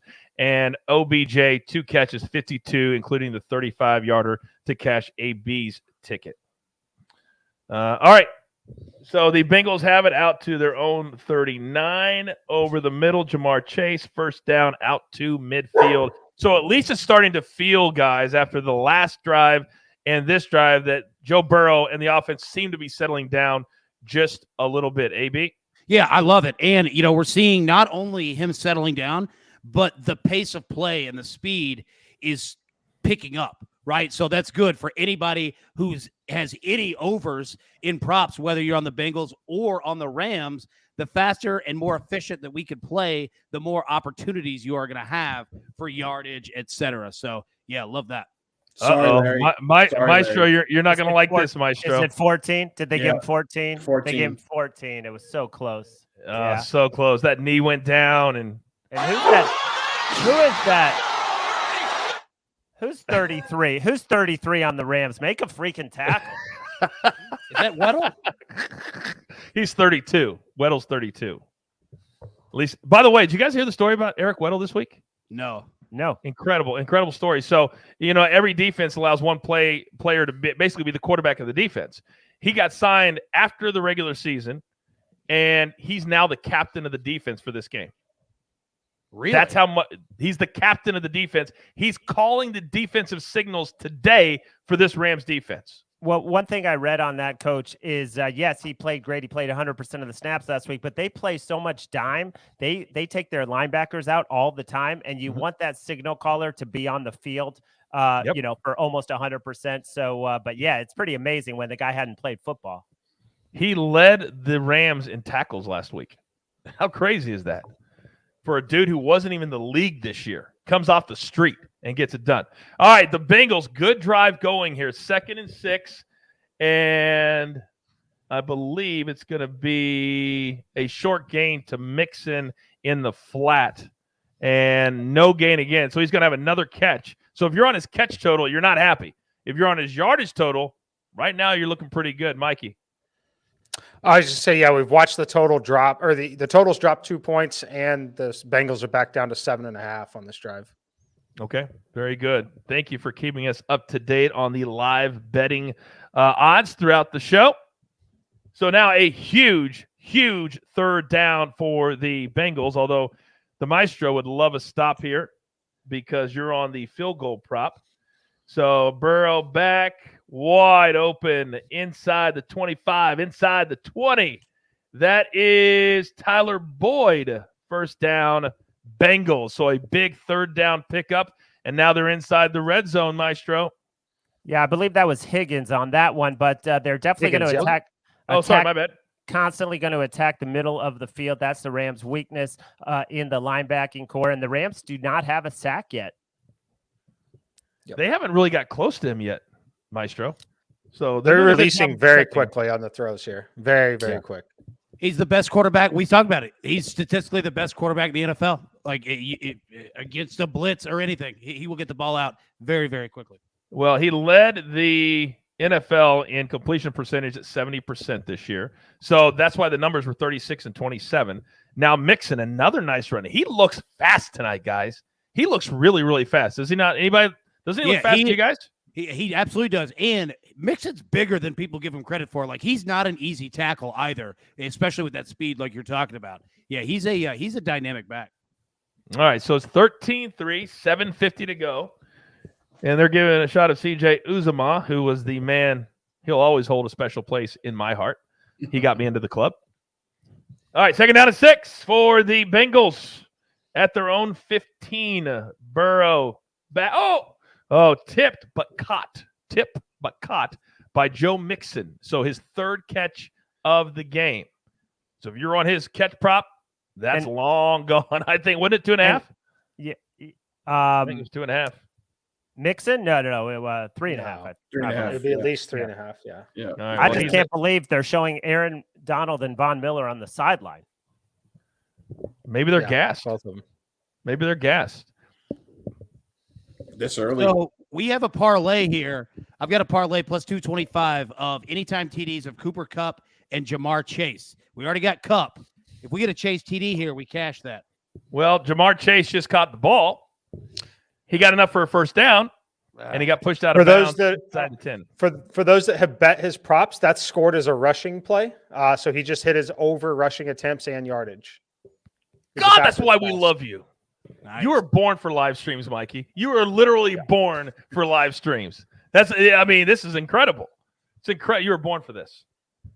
Because I don't even think like that. You're right. He runs all the way. It was graded as a rush. Yeah. Okay. Very good. Well, this is also. I'm sorry to interrupt, Coach. No, go ahead, Maestro. Well, my prop on Purdue to make more 3-pointers than the Bengals will have first half points is in the balance right now because Purdue disappointed, only made 8. So, and I get +1. So I get 9 points, but a touchdown here with the extra point will lose that prop for me. Oh, damn it. I don't feel bad at all. That was very sarcastic on my part. I want a Bengals touchdown. This is exactly what I wanted this to be because we're all on different things. We're all rooting against each other. I love it. Every second of it. All right, second down and goal. Pitch back. Oh, he's throwing. Mixon's throwing. Touchdown. T. Higgins. T. Higgins. If you had a non-quarterback to throw a touchdown, I believe that was at plus 1,600. Oh my God. Was it really? Plus 1,600, closed around plus 1,400, yeah. Yep. Oh, wow. So Joe Mixon. And yeah, you've got that. You've got 3 people throwing a touch or throwing a pass. But anybody who has a prop bet on Joe Burrow touchdown passes is pissed. Oh, you're pissed right now. Yeah. You are pissed right now. Woo. Boy, this game just all of a sudden got really, really good, didn't it, boys? Yeah. Regardless of which side you're on, this is fun. This is fantastic. All right, so Michael says, yes, sir, cash it. Over 2.5 players to attempt a pass. If you had it at 2.5, you just cashed it. Yeah, you know what's funny, Coach, is I was on HQ today. Multiple times they asked this prop, and me and other guys were breaking it down and saying, yes, there's value because of Johnny Hecker and OBJ and Cooper Kupp has thrown a pass. We didn't even mention the Bengals possibly doing it. Wow, Joe Mixon. What were the odds on Joe Mixon being the game MVP? Because right now, my man is doing work. 7 carries all week. I will say this. Would you not agree, Maestro, that everybody in LA that we talked to, they loved the Mixon under. They loved it. They loved his under rushing. They loved his under total. Everybody. He's already at 40 yards on the ground, 4 yards in the air. But that rushing total is a little scary for us right now. Oh, yeah. I mean, he's definitely pacing way over at this point. Things can change. But, yeah, and the fact that they're right in the game so that they're going to be able to keep running the ball is going to help Mixon. All right. Alex, any of the bets right now that are pending for you that you have your eyes on? That are close. Anything close? I've got under 23.5 in the first half, so I'm personally rooting for no more points in the final 6 minutes, so. Oh, I forgot about that one. By the way, Aaron said, did we lose a capper? LOL, only 4 now. Well, I mean, we only had 4.5 to start. So you lose AB. It's, you know. Next round of Nuggets, they're at the door. He'll be back. That's exactly right. He had to answer the DoorDash in real time. Chad said the Bengals are mixing up a great recipe for this. Oh, Chad. I got to start reading this stuff, Mikey, before I actually say it out loud. When it comes to Chad. Yeah, you got to filter those donkeys out a little bit. Yeah, I hear you. By the way, Chad still owes me money. Still owes me from a showdown. How much, Coach? Well, normal. One showdown. Never paid. Chad, what's the deal, buddy? Well, he's coming on the show later. So I'll discuss. Are you going to press him on the spot, Coach? Well, I mean, that's a good idea, Alex. That's Coach, a very, you're the very last person I'd want to owe money to. So, me too. All right, for those of you dipping in right now, it is just past the bottom of the hour, about 7:36 on a beautiful Sunday night. This is the Early Edge Super Bowl live watch party. We're having a ton of fun. For those of you in the chat, thank you so much for hanging out with us. Instead of listening to Al Michaels and Chris Collinsworth, this is where you need to be. Mikey, talk to me. Yeah, I'm waiting for it to open back up again, but where I've got Cooper Kupp, I have him at 89.5 yards on the live line. It's down a meaningful amount from his actual number of 105, 106. So what I want to keep in mind here is they're only up 3. They have this possession here, but they're guaranteed to not have the ball at half. So if they don't score here, there's a good chance that they're in a trailing game script, which is when he gets peppered with targets even more. If you liked the Cup over pregame and somehow didn't get to it at 103, 105, whatever it was, I would strongly consider it right now at 89.5 because he's already got 31. And we're looking at neutral or trailing game script very quickly for the Rams here. That's a great point. And we've also seen kind of and we know here at the show, we hate the word trend. We don't like the word trend. But in the playoffs, Mikey, the deeper the game goes, it seems like the deeper his route tree becomes. No doubt. Yes? For sure. Yeah, okay. Without a doubt. All right, touchback for the Rams. So they will start with a nice gain to, I believe is that Akers in? Oh, I see a face. Yeah, now it's Akers. Showing, is it Akers? Okay. Yeah. All right. So Akers is back in. It's been a lot of Akers, Henderson, and Sony Michel. All three have gotten time here in the first half as they are showing Mixon. And I tell you what, this dude has really come out ready to play today. All right, Stafford, Van Jefferson, all kinds of room. It's the one I just bet, but I didn't share it with you because they closed it after I bet it. But you can get Van Jefferson's live number at 19 to start this drive. He just picked up 13 in addition to the 4 he already had. So I need like 4 more yards for the rest of the game. But they close it really quickly when they take the bets, unfortunately. Hey, it's good to know, though, because we're also – same thing. That's I like Cup for the same exact reason. Okay. So Cup's at 89.5. Yeah, I like it 89.5 because I think it should be still 100 at this point. Yeah, I like it as well. Okay. All right, we're under 5 minutes to play. And they blew up that running play. Cam Akers nowhere. No gain on first down. By the way, guys, there's supposed to be a surprise guest at halftime tonight. And I know, Maestro, you're a huge hip-hop fan. Do you have any idea who the surprise Maestro might be? I don't, but I do take a little bit of offense because I do like some hip hop. I don't. Who are your favorite hip hop artists? Yeah, Meister. Who are your favorite hip hop artists? Not current. I should say not current. Enlighten us. We're also curious. Well, I live in Atlanta. Usher and Outkast and some of that, but I'm not talking current. I love. Oh no. OBJ is grabbing his knee.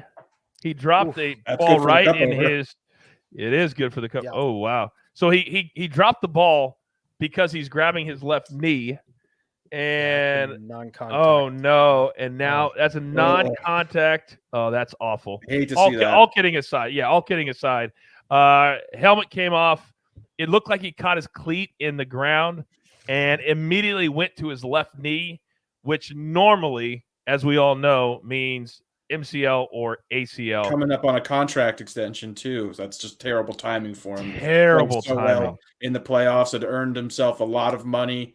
All reports out of Los Angeles have just been absolutely glowing about him. As far as the locker room's concerned, he's played phenomenally well, been a huge part of the Rams' success as well. Just hate to see that happen ahead of, if it's something serious. In the last game of the season, you'd have to think he'd miss the majority of next season if it's something significant.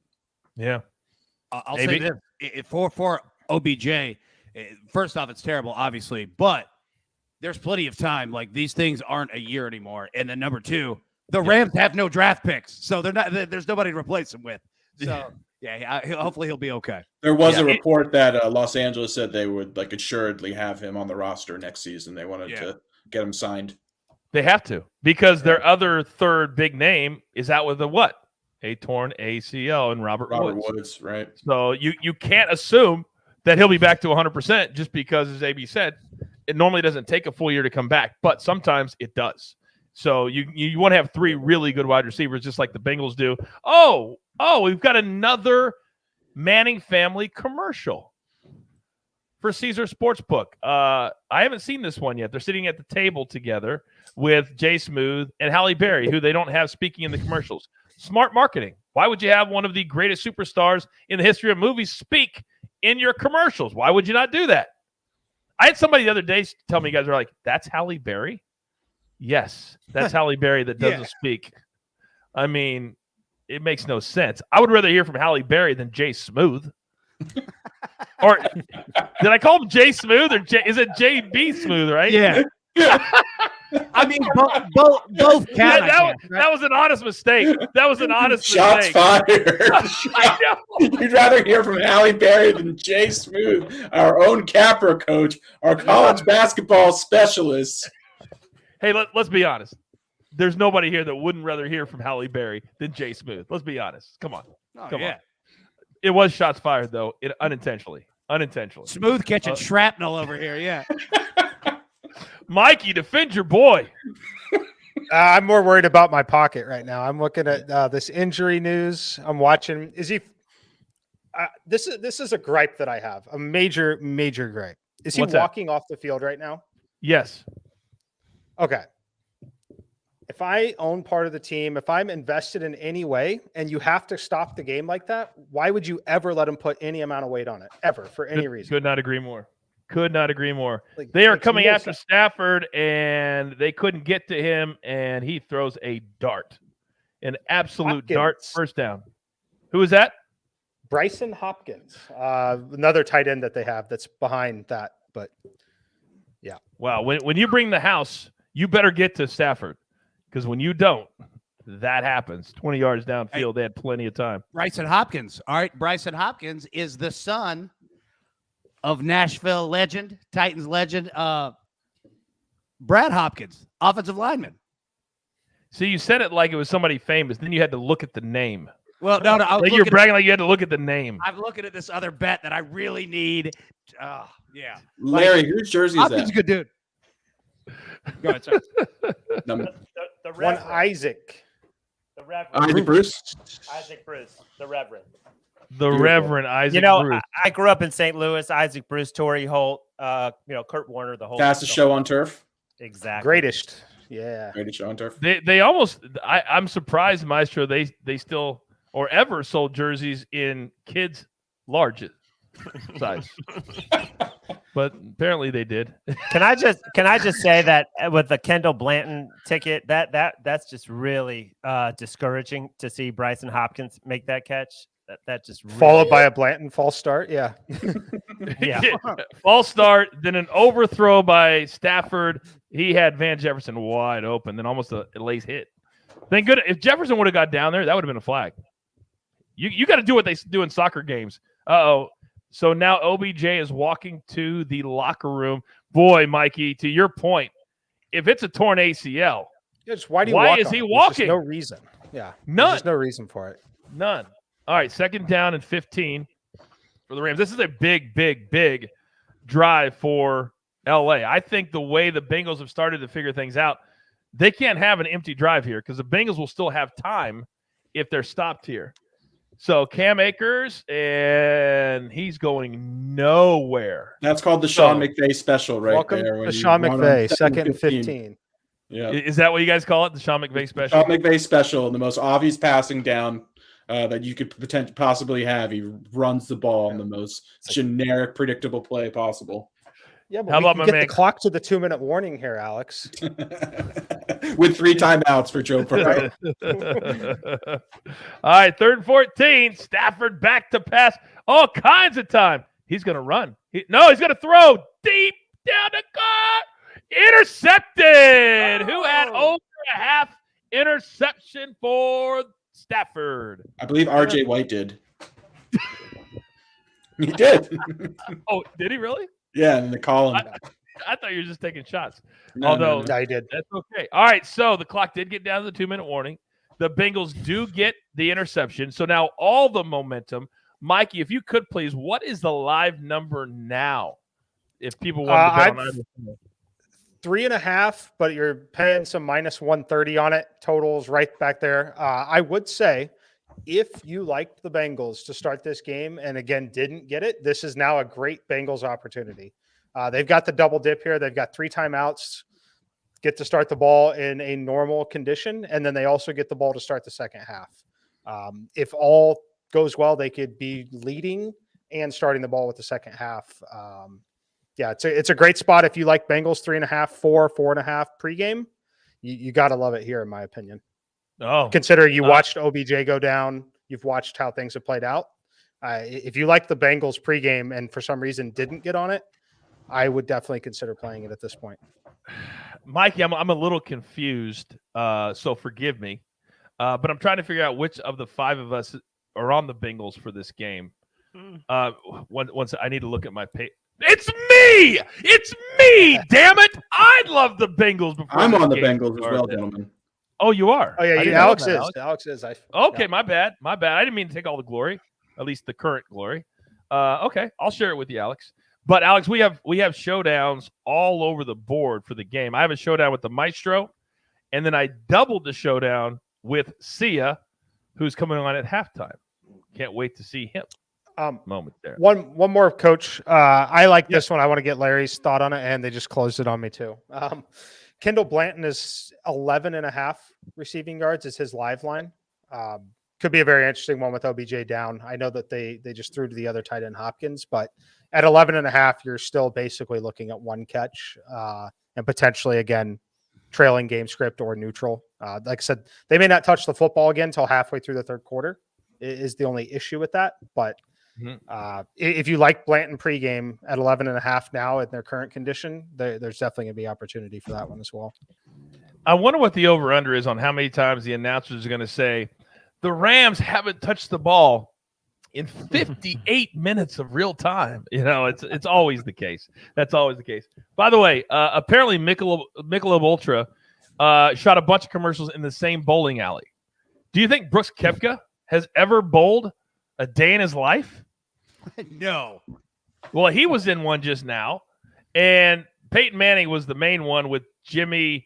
Oh my gosh, Heat player Jimmy plays for the Heat. Jimmy Butler. Thank you, Jimmy Butler. So Jimmy Butler's in one with Peyton Manning. There's a female athlete I didn't recognize. Alex Morgan. Thank you, Alex Morgan. I knew it was a soccer player. Gosh darn it. Thank you. So that's what happens when you have the same ad agency doing all the commercials. Because Brooks also in the other commercial with Peyton Manning because they're Nike people, right? So is Serena. Okay. All right, so they're replaying the interception. How big of a mistake, Maestro, was that for Stafford to not run it for a first down? I mean, way late, way underthrown. He could have run it and maybe got in field goal range, even if he didn't get the first down. And that missed extra point also looming kind of large when you've got a spread of 4. So obviously huge drive here. All right. Was there a penalty on somebody? Because they start at the 10 instead of at the 20. Taunting. I think they threw a taunting flag.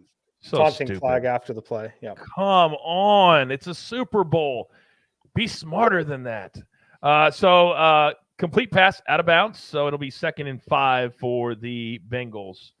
I am screaming at my defense right now if I am Zach Taylor. That cannot happen.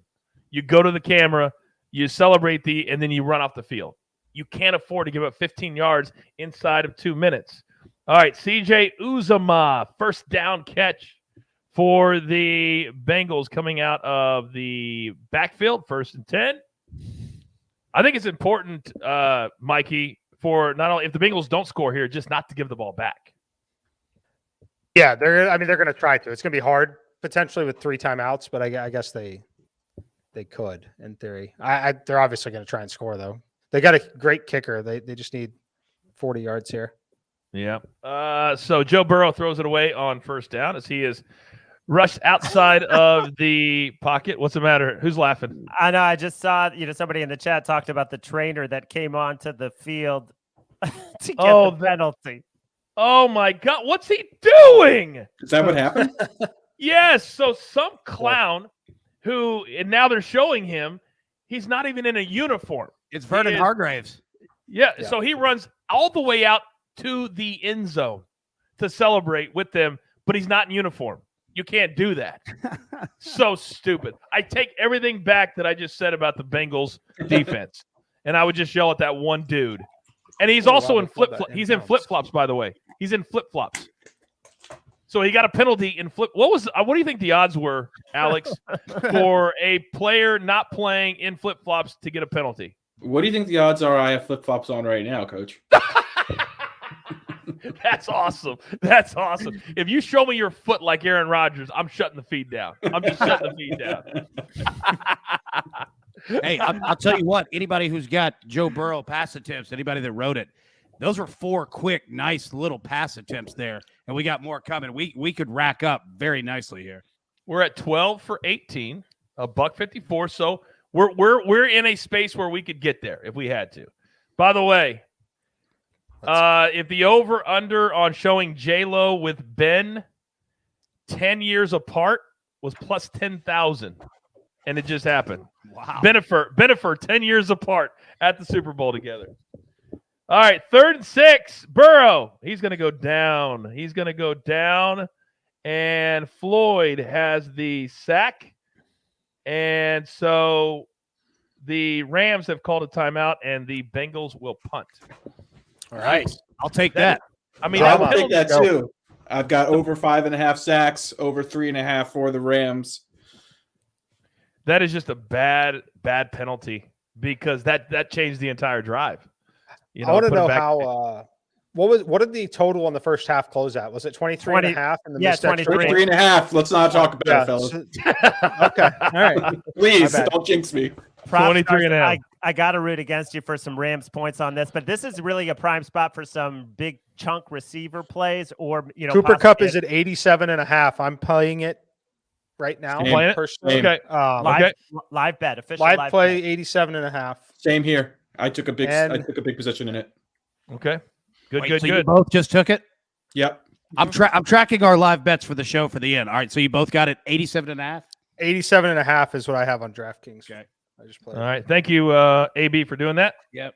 All right. The punt is off and taken at the 32 and at the 40, and he'll go down at the 40. So the Rams have really good field position. 30 seconds to go. 1 timeout left because, as we know, Sean McVay burnt one early in the first half, as he always does, or the second quarter. So now 13-10, 30 seconds to go. Maestro, how important for the Rams game perspective to get at least 3 here?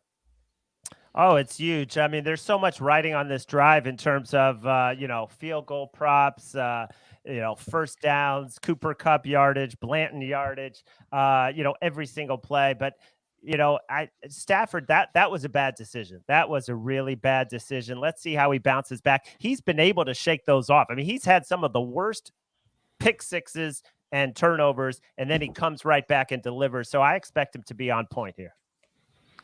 So somebody Michael says, lucky you guys can live bet these props. I can't here in Ontario. That sucks. But, maybe one day, as he says, maybe one day. For anybody who lives in the United States, I don't understand. They go, I can't bet that. I live in Louisiana. There's always ways. I never understand. I can't bet it. There's ways. Maybe not in Canada, but in the United States, we don't all live in states that have legalized gambling. I'm just going to say that, and I'll leave it there. There are ways in Canada as well. You got some great one-liners today. We got some great one-liners. All right, when halftime starts, we're bringing Sia on live.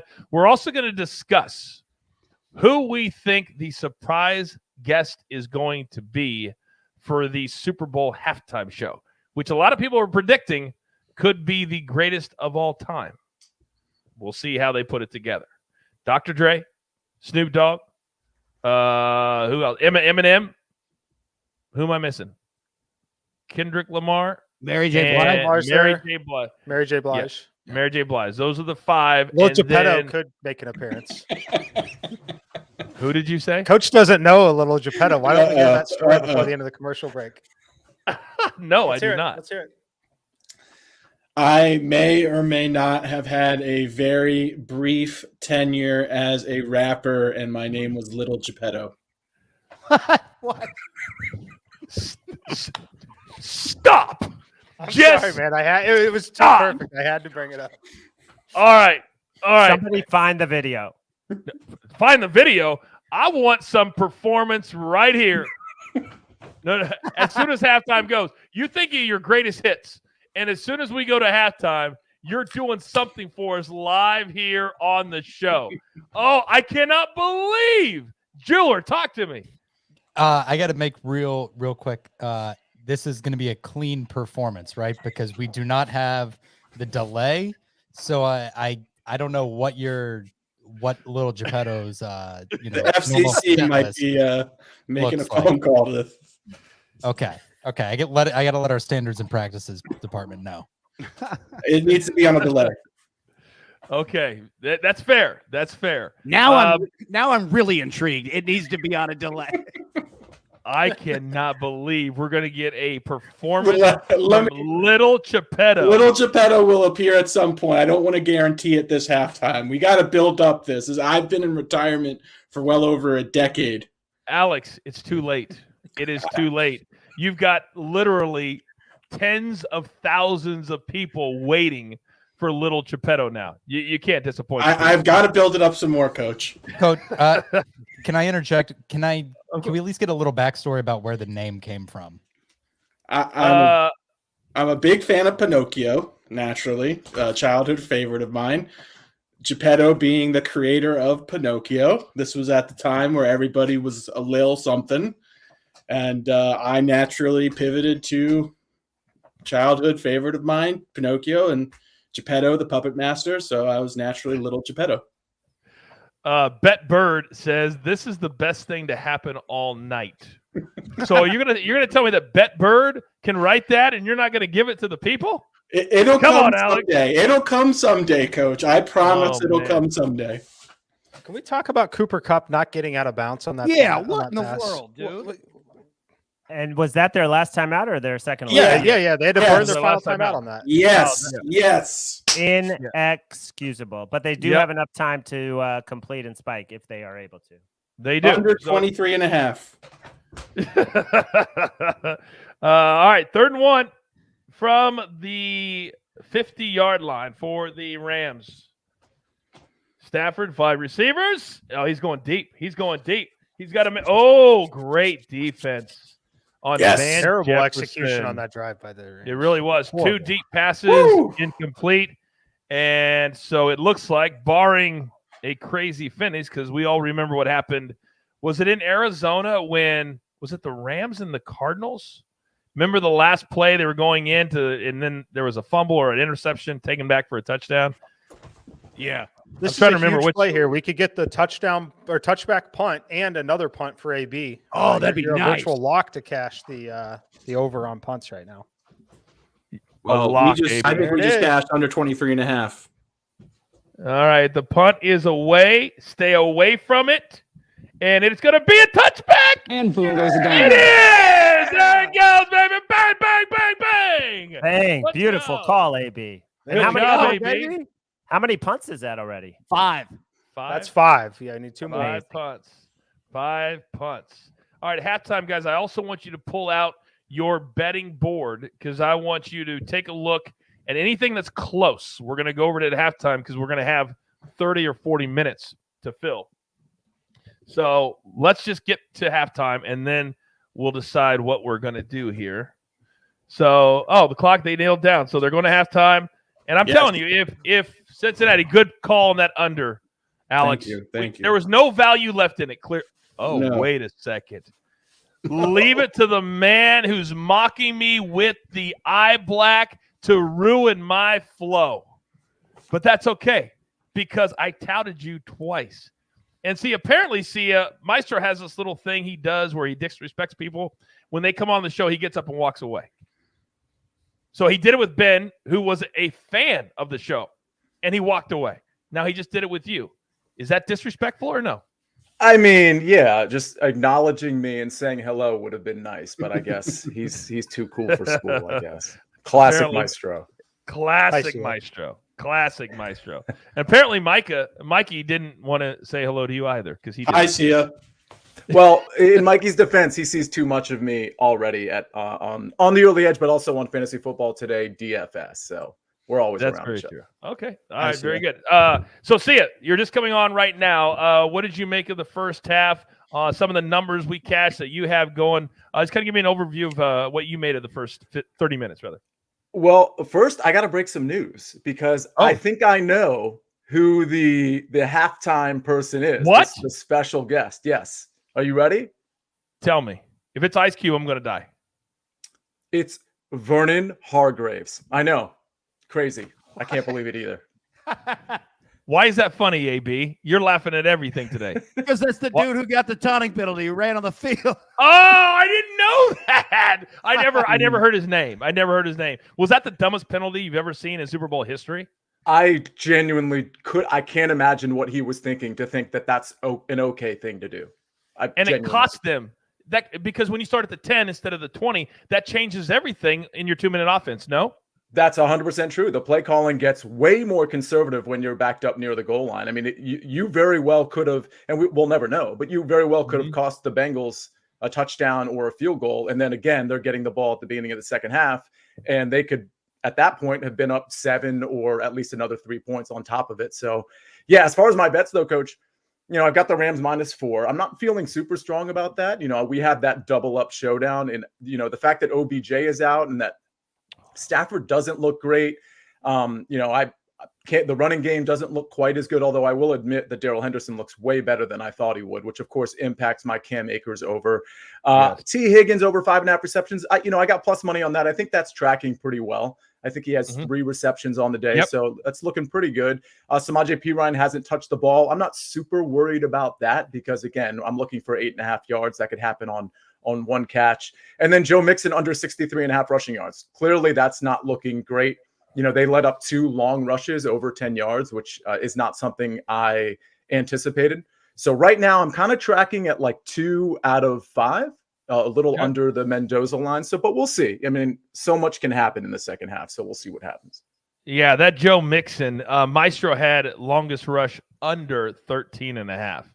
So he had a 14-yard run. So Maestro may or may not have cried on live TV because he was like, oh, and he had 2 of like that. All right, so you're tracking. The one I care about the most is obviously our double showdown.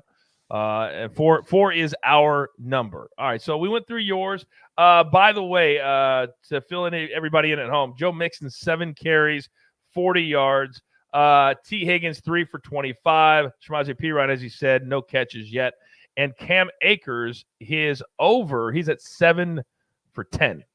So that's not looking too good right now. But who would have known? We talked about it, but they're using all 3 running backs in the first half. And that severely hurts that.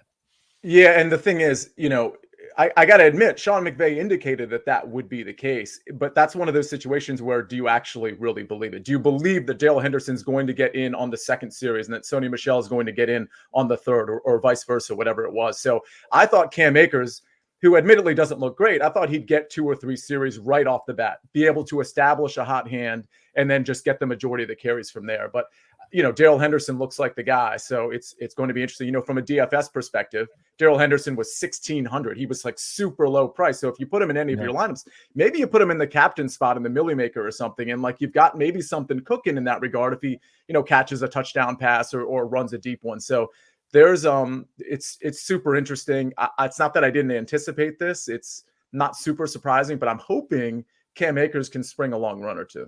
Yeah, it's definitely possible. The way the game has gone so far, we've seen some fairly long runs. By the way, there's been a Maria Taylor sighting apparently at NBC after she left ESPN. She got to do a live shot next to Snoop Dogg just now. So that new contract is really paying off for her as she's getting to throw her a bone at the Super Bowl. Don't know what else she does, but at least she gets to be at the Super Bowl next to Snoop Dogg. That's good. And then they go to the true pro, my guy, Mike Tirico, hosting everything above. Do you guys believe? I believe this to be true. I think Mike Tirico is the single most talented, prepared sportscaster maybe ever. Maybe ever. I mean, he's like, I'm not qualified to say ever. I'm not disagreeing that there's been so many before my time, But Mike Tirico is unbelievable. And this guy can step in legitimately, and a lot like you, he could step in on a Tuesday and do, all right, I'm going to do a daily show. I'm going to do a soccer show. I'm going to do whatever sport. It does not matter. Tirico's terrific, man. Like, he really is. The other guy, go ahead. No, go ahead. Go ahead. The other guys that come to mind when you ask that, and I don't know if they fit into this box, so correct me if I'm wrong, but Bob Costas is one of them. And God, who's the other one? There's a third guy that, and I'll come up with him in a second, but like those are guys that come to mind. Oh, Jim Nance would be the other one. I think those three guys, like they can just do anything at any time, and they have one of those voices and sort of they have a certain perspective that invites everybody into the room, which I absolutely love. Yes, Mikey. I was going to add Chris Fowler's name to that list too. Just I like watching him jump in and do tennis, things like that. I think he's my number one, but I can't argue with the list. He's my number two. My number two. Like When they're he in their can own go, class to me. there's no question because of all the different things that they can do. And I remember I used to run Tirico. I love Tirico. He's treated me like gold when I was with him at ESPN. That dude can run into you at 2 a.m. and go, hey, man, I saw you last week on this show. He watches everything. He respects everybody. And he makes you feel like you're special. And Chris Fowler, he could call College Game Day on Saturday and call the U.S. Open tennis final on Sunday, and you'd never know the difference. And, I mean, tennis names are the hardest in sports to say. Yes. Just like this. And I agree with you, Sia, that Jim Nance is right there. One other guy I would put up there because I got to work with him when I was at MSG, and that is, oh, my gosh, these names. Mike, NBA voice for the ABC, ESPN, and the Knicks. Mike. Breen. Breen. Good Lord. Thank you. So I got to do the pregame and the halftime with him, and it was crazy how prepared Mike Breen is for. All right, so halftime is starting. Oh, no, that's a commercial. There's a new show called American Song Contest. That's the name of the show. That's what they're going with. And Snoop Dogg looks like he's part of the show because he's joining Shaq as the man with the most endorsements, and they're going to compete. Him, Shaq, and Peyton Manning all have a show coming out together.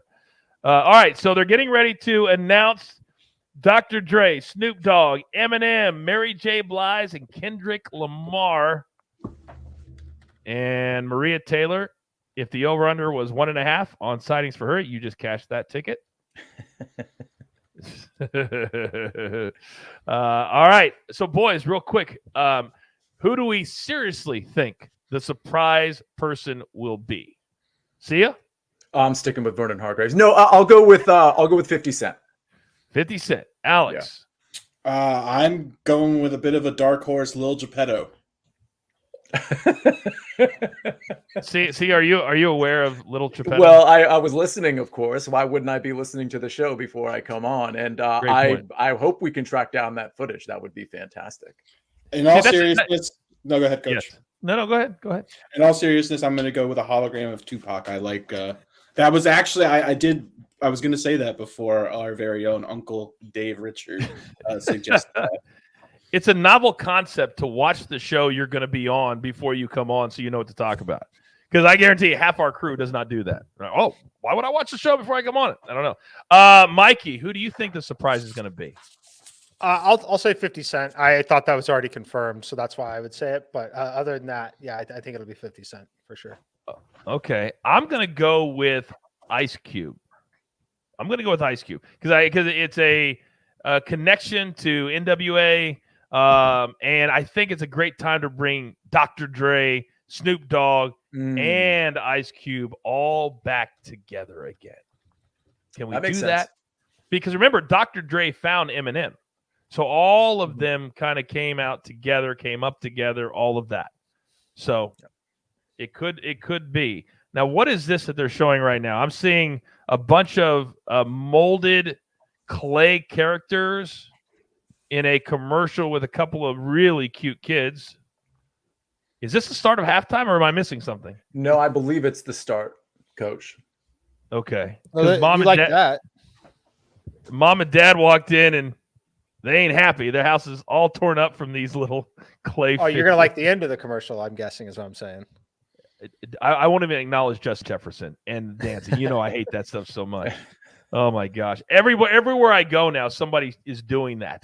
I saw quarterback for the Patriots was on Radio Row, Mac Jones, and somebody did it for Do you him. know who invented that dance? Have no idea. Lil Geppetto. I thought it was Vernon Hargraves. So you do this when you're up on stage, Alex? You give me one of these? Oh my goodness. All right, here comes Dr. Dre. He's the first one they see. Oh, That's what a is pretty it cool say? I setup. got to turn this up real quick. I'm switching headphones here for a minute. Yeah, we got to I'll listen to this. the other computer Oh. I got running. Oh, Snoop's doing one of his classics.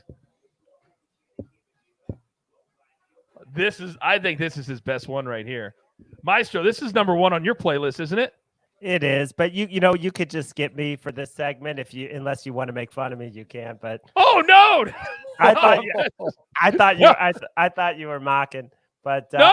I don't have the sound up. I don't have the sound. Oh, this is his, and then you got, oh, this is super cool. I just got to throw out. You got to go look up the video of Snoop Dogg doing the NHL All-Star game, where Okay. he is on the turntables and everything. Every song completely uncensored live on the national broadcast was great. Oh boy. Wow. Oh, Okay. boy. All right. Snoop is done. So the next one, oh, here comes Dr. Dre and Snoop together. Na na na na na na na na na. This is so good too. These guys are looking good this many years later. I gotta say, Right? It's right. very impressive. I tell people all the time it's a lot easier to do it at birth, meaning the skin, like my skin. I'm literally 73 years old, and I look this. Oh, Dr. Dre. You know, he looks really, really happy for somebody who just lost $400 million. Looks good. This looks good. You know, he kind of turned he had that serious medical situation, right? He It did. was just about a He year did. ago. And so, I mean, I'm sure, perspective is not lost on him at this point. Still has a lot of money in the bank and looks to be healthy and spry and all of these things. And he's doing the Super Bowl. I mean, it's pretty great. It's great. It absolutely is. I was teasing because anybody that's been divorced, we're allowed to make fun of divorces. And I've been divorced. So that's what he still does have a lot of money after he paid that off. All right. So now we got Snoop and Dre together. This is awesome so far. See, this is also the thing that Rock taught me. You always lead with your best thing. People think you save the best for the last. You start with your best, and then you end with the surprise. Wait, who is this? Oh, it's who Mike and I said was Is coming it on. 50 We said it was Cent? going to be. Yeah. It is 50 Cent. Oh, in the club. Oh, he's playing it for us, everybody. He's This whole playing it Super for Bowl's us. about us. Yeah, This it whole really Super is. Bowl's about us. I don't know. You didn't have the volume up. I know the chat was live with it. The Showdown song was on that Bowling Michelob Ultra Peyton Manning commercial. They literally played our Showdown song during that commercial. Wait. They played our Showdown song during the Peyton commercial? That's correct. Yeah. It's all about us. It's all about That's us. what You're I'm right, saying. Sia. It's all about us. All right. 50 Cent. All right. Not in the shape he used to be in, but still looks decent. I think that's actually the same tank top that he wore in the actual music video of In the Club, because it looks about 3 sizes too small. Oh, man. How many times did you play this song in the car when it came out? Are you kidding me? In the Yeah. club, Yeah. every other minute you were playing this song. Oh, and there's the queen. There's the queen. Mary J. Blige doing work. She looks amazing. So Missy Elliott's not here, is she? No. I kind of would have preferred to see Missy. I'm just saying. I'm just going to throw that out there. Interesting. Yeah. Interesting. All right, that'd have been an easy replacement.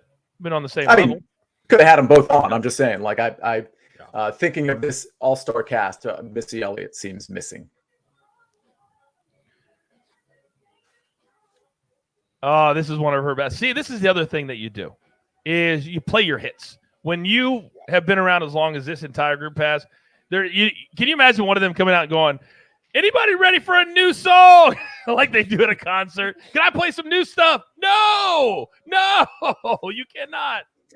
You cannot. We want the old stuff. All right, so we've seen everybody, I think, except Kendrick Lamar. Eminem.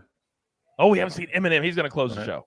My bad. You're right. It's going to be Yeah, Eminem. What song for Eminem? Ooh. Lose Yourself? I mean, probably. It's got to be Lose Yourself. Yeah. You know, the way they put this together, they didn't really have to do a rehearsal. This is kind of low-key brilliant the way they put this together because they never would have to be in the same place to rehearse. So super smart. Super smart. Because that would have been impossible to do.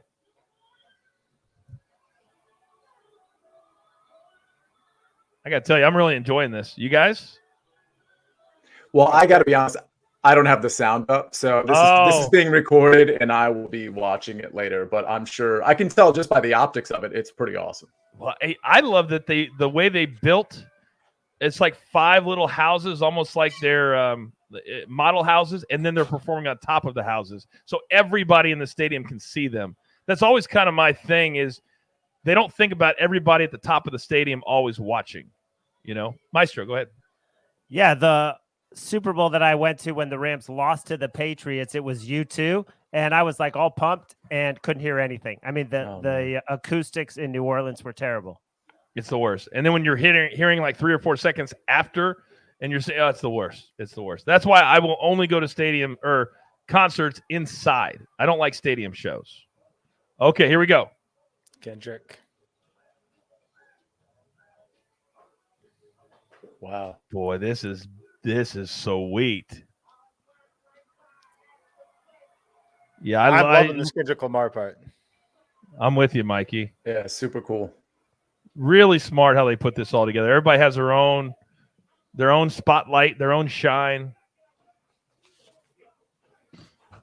I mean, this is what a halftime show is supposed to be. Mm-hmm. This is awesome. Big time stars, old school. Everybody in the crowd can know these songs pretty much.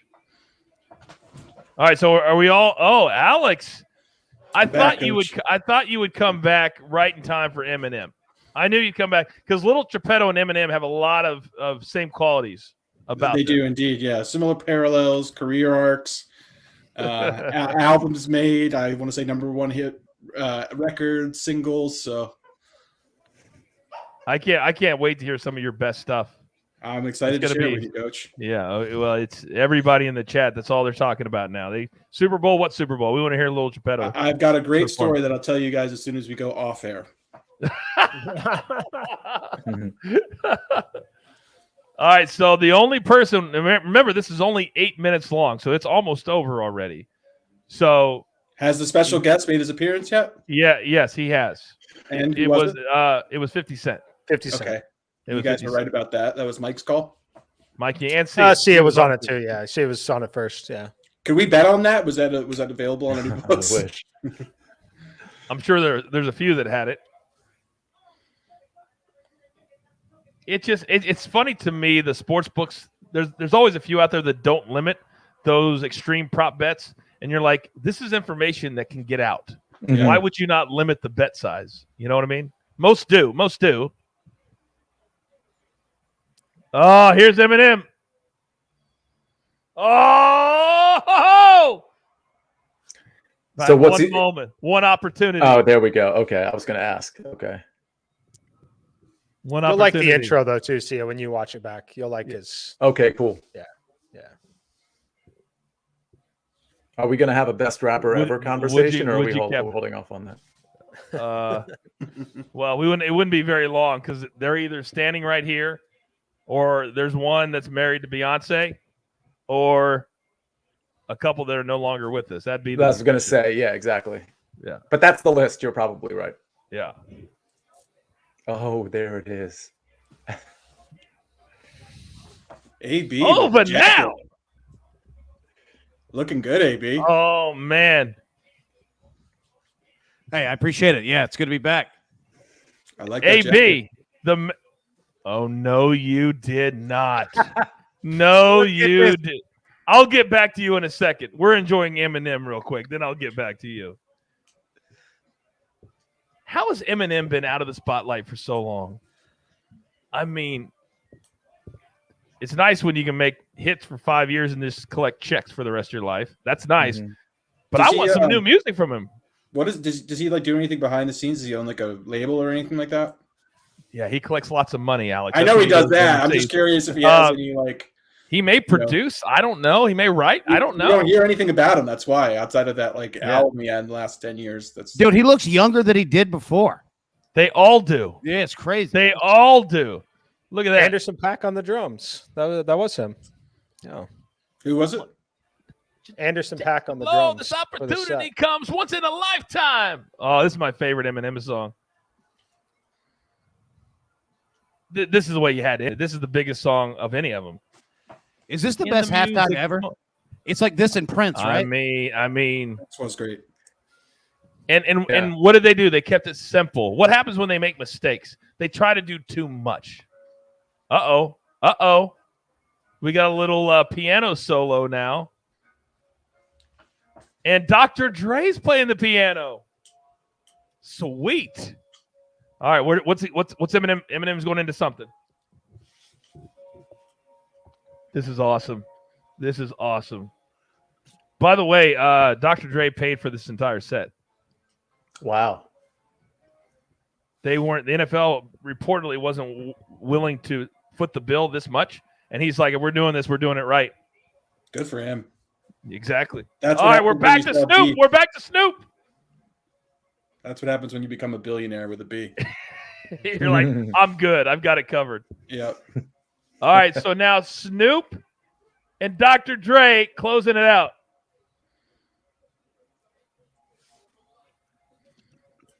Guess who's Oh back? my God. Back again. Maestro's back. Keep going, Alex. You're the only professional here. Geppetto, dog. You're Let's the, go. you're the only professional here. I would love to see a Maestro Prop Stars collab. Yes, What's gonna happen? Giller. I'm just gonna keep prying into this. Can we get just like one title track from like Lil Geppetto? Like just the name of one song. I'm assuming it's got at least the song name's clean.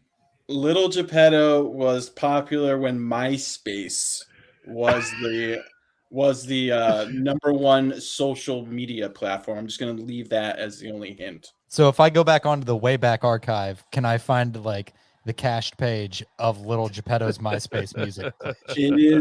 There is potentially some MySpace pages with Little Geppetto tracks out there. He was in my top friends for sure.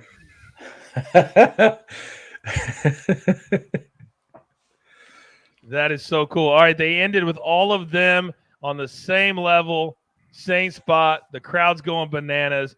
That is just superstardom at its best. I'm telling you. So one of the best things I ever got to do, true story, every year at WrestleMania, we had different musical acts that would come in and play, right? So one year we had Limp Bizkit that was going to play in The Undertaker. And then we also had one of the rock bands. I can't remember. One of the big ones that played Triple H's music. Motorhead. Oh, Motorhead. That's right. It was Motorhead. Thank you, Geppetto. So Wow. it was I'm a huge Motorhead fan. cool. It was so cool to watch them practice in the afternoon, and they didn't want to do like sound checks. And Vince was like, "You're doing a sound check, period." And so we would get the sound check at like 3 p.m. And Ashanti one year was scheduled to sing "America the Beautiful." She didn't know any of the words, so we had to write a big like letters and hold it underneath the ring. And she read it as she sang it, and then we had to cover with video of like military and things like that because we paid her $50,000. She didn't know the words to the song. Wow. I think that'd be part of the Yeah. gig. Memorize the words. You would think, Alex, if I said to you, I'm going to pay you $50,000 and you're going to sing one of the Little Geppetto songs, you would know the words. I'd when be you able to showed up. recite it backwards, any which Thank way, you. different languages. You know what? Although Limp Bizkit, Fred Durst, they were amazing. They were amazing. All right, let's now start to spin it forward, gentlemen. We've seen the halftime show. It's over. Now we're starting to set the table for second half bets. Mikey, I'm going to come to you first. What are the lines and what we're looking at? Looks like we've got 3.5 and 47 is the current numbers. 3.5 and 47 pretty much everywhere that I'm looking. Pretty heavy juice on the plus 3.5 at that point, but Bengals get to start with the football. Right back where we started for the most part. This is about as low as it got ever. We had 3.5s for a second on Caesars, I believe, on Wednesday or Thursday. But everything's pacing. If you had the over or the under, you're mostly pacing the same. Spread mostly pacing the same as well. All right. Maestro, look at the numbers. Where would you lean if you were a bettor at home? Well, one thing that Caesars is offering is any player to score over 1.5 touchdowns, minus 145 on the live line. You've already got Higgins and Kupp with touchdowns. That seems pretty good to me. It's just a little bit too much for me, but I think that's going to cash. Sia, your thoughts? Yeah, I got to be honest. So I got the double up showdown with you. I don't feel super confident, especially with the Bengals getting the ball and then being able to establish stuff kind of underneath the coverage. T. Higgins, Tyler Boyd, a little bit of Jamar Chase.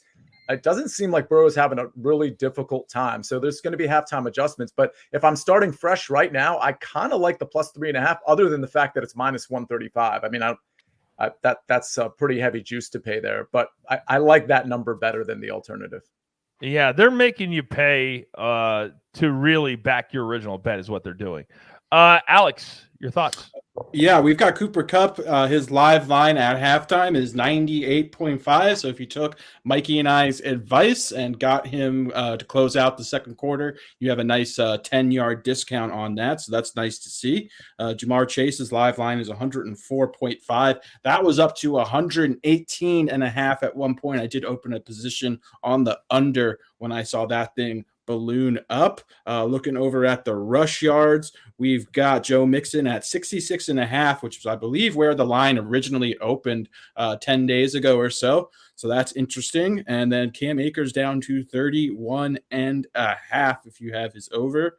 And wow. Interesting to see what happens there. Wow. And that Cam Akers number, that was close to 60 to start the game, right? It was. Yeah, it was 60.5. 60.5. Wow, it's come way down after that first half where he has, let me pull that numbers up one more time. Cam Akers in the first half, if you're wanting to bet that, is 7 for 10. So he would need 21 yards in the second half to cash that live bet. So, Alex, thank you for that. AB, I know you're tracking our live bets. What do we have so far? All right, so live bets, we only have 2. It's exactly what M Squared and Prop Stars, Little Geppetto, are both on. Cooper Kupp over 87.5 receiving yards. Now, looking at this, we've got an over-under sitting here at 47. Obviously, the over we see is priced at minus 120. Understand this. Historically, in Super Bowls, the scoring in the game, 54% of it is in the second half, 46% historically in the first half. We're sitting at, 23 right now? Mm-hmm. Yeah, so I like that over there. And I know, Maestro, you're on a play for the third quarter, yes? Yeah, I'm over 9.5 points, and I'm expecting the Rams to be more aggressive. I just retweeted something where they ran the ball on 1st and 10 8 times, not very successful, less than 2.5 yards a carry. I'm expecting them, regardless of whether they hold the Bengals, to come out more aggressive. And I think Cincinnati is going to continue to. They've been more aggressive, I believe, so far than the Rams. Mikey, Alex just read off a bunch of live bets for the second half. Is there anything you're looking at that you're possibly interested in? I'm getting a lot of questions about it already, and it's the Cam Akers wanting to take the overs and stuff there. It's a stay away from me. I really kind of want to take the under still at this point, only because I think that Henderson's going to outsnap him at this point. I think Akers is going to get the first series, kind of like he did. But after watching it, I don't know how you could expect anything other than a timeshare at worst. So I'm not going to play it. I'm getting a ton of questions on it. Yes, it is a very low number. Yes, he only needs 20-some yards to get there. I'm not sure that he's going to have enough opportunity because I really liked what I saw from Henderson in that first half. Plus, the Rams only have 26 total yards rushing in the game. And we need 21 from him if you catch that over. So right now, the way the game's going, I think it's going to be very, very pass-heavy in the second half for both teams. Anything live on the quarterback? Stafford's 12 of 18, 165, 2 scores, and that one very important interception. And Joe Burrow, 12 of 18, 114. So we really need him for those attempts and completions to have a big second half. Any thoughts on the quarterbacks in the second half? I don't have. Go ahead. Go ahead. Go ahead. I'll say I would lean more towards Burrow, because if the Rams do find themselves, they get a stop, get another score, there's some conservative in their game script that could be in the fourth quarter, whereas Burrow, even if they're up, they will still continue to put the ball in the air. Also, can we just call out really quickly, possibly the most baller move ever? Bengals kicker Evan McPherson didn't even go into the locker room at halftime. He stayed on the sideline and just watched the halftime show by himself. Wow. Do you think when Snoop Dogg walked by him, he said, "Hey, Snoop, I'll see you in the championship locker room after the game"? Do you think he did that? I mean, that is hilarious. A baller move. Yeah. And he was actually watching halftime. Yeah. Oh, my God. That is a baller move. But what are they going to say to him? Yeah. He literally hasn't missed a big kick all season. You do you, Evan, and just let us know when you're good. That's what I would say to him. Yeah. I wouldn't even mess with him. Exactly. I was about to say, you nailed it right there. At this point, you don't even talk to him. Like, dude, you got it. No, you got it. Alex. There's a report that McPherson is currently in Snoop Dogg's tour bus. He's going to get that Roger Goodell drug test note in the locker right after the game. Another true story. When my ex-wife was pregnant with my beautiful daughter, who's right upstairs, 8 months, WrestleMania, Orlando, Snoop Dogg performed. He had his own trailer. My ex had to meet him, went into his trailer, smoke everywhere. There are times when I wonder if my daughter was affected by that said trailer all those years ago, because she'll brag to everybody, "I met Snoop Dogg once. I was in my mom's stomach, but I still met him once." Stop.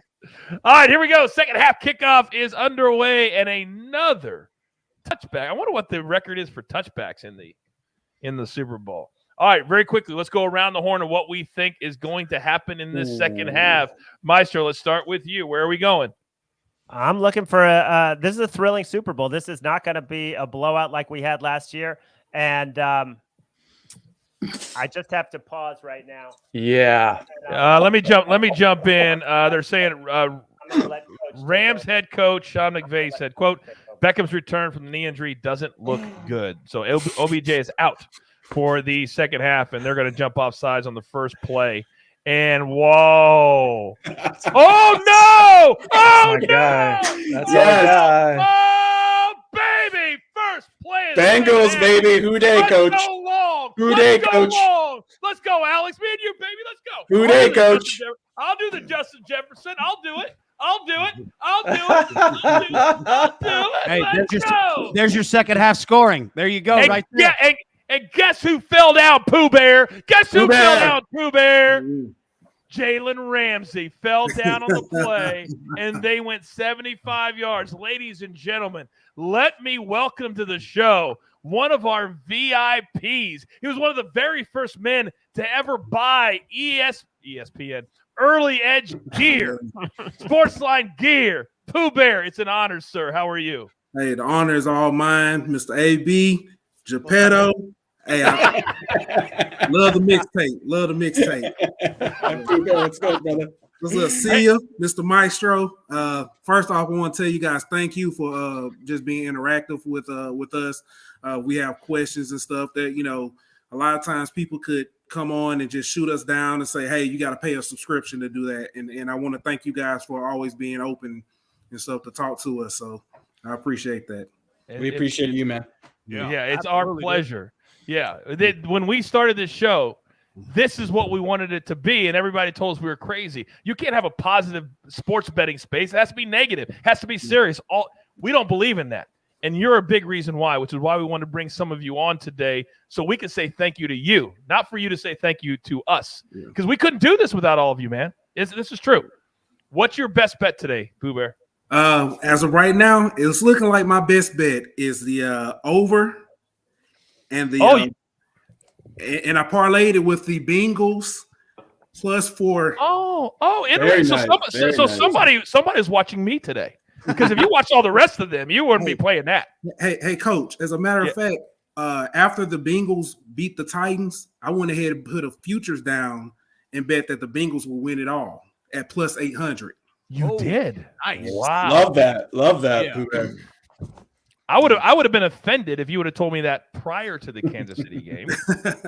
But now that we're out of it, good for you. Good for you. Good for you. And I have to say, we must be kindred spirits because I've been telling people for the last 2 weeks, Bengals by 3, 27-24.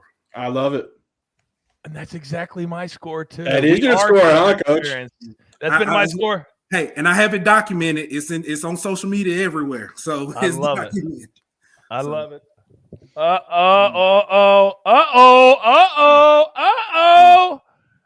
Matthew Stafford. Matthew Stafford. Who day?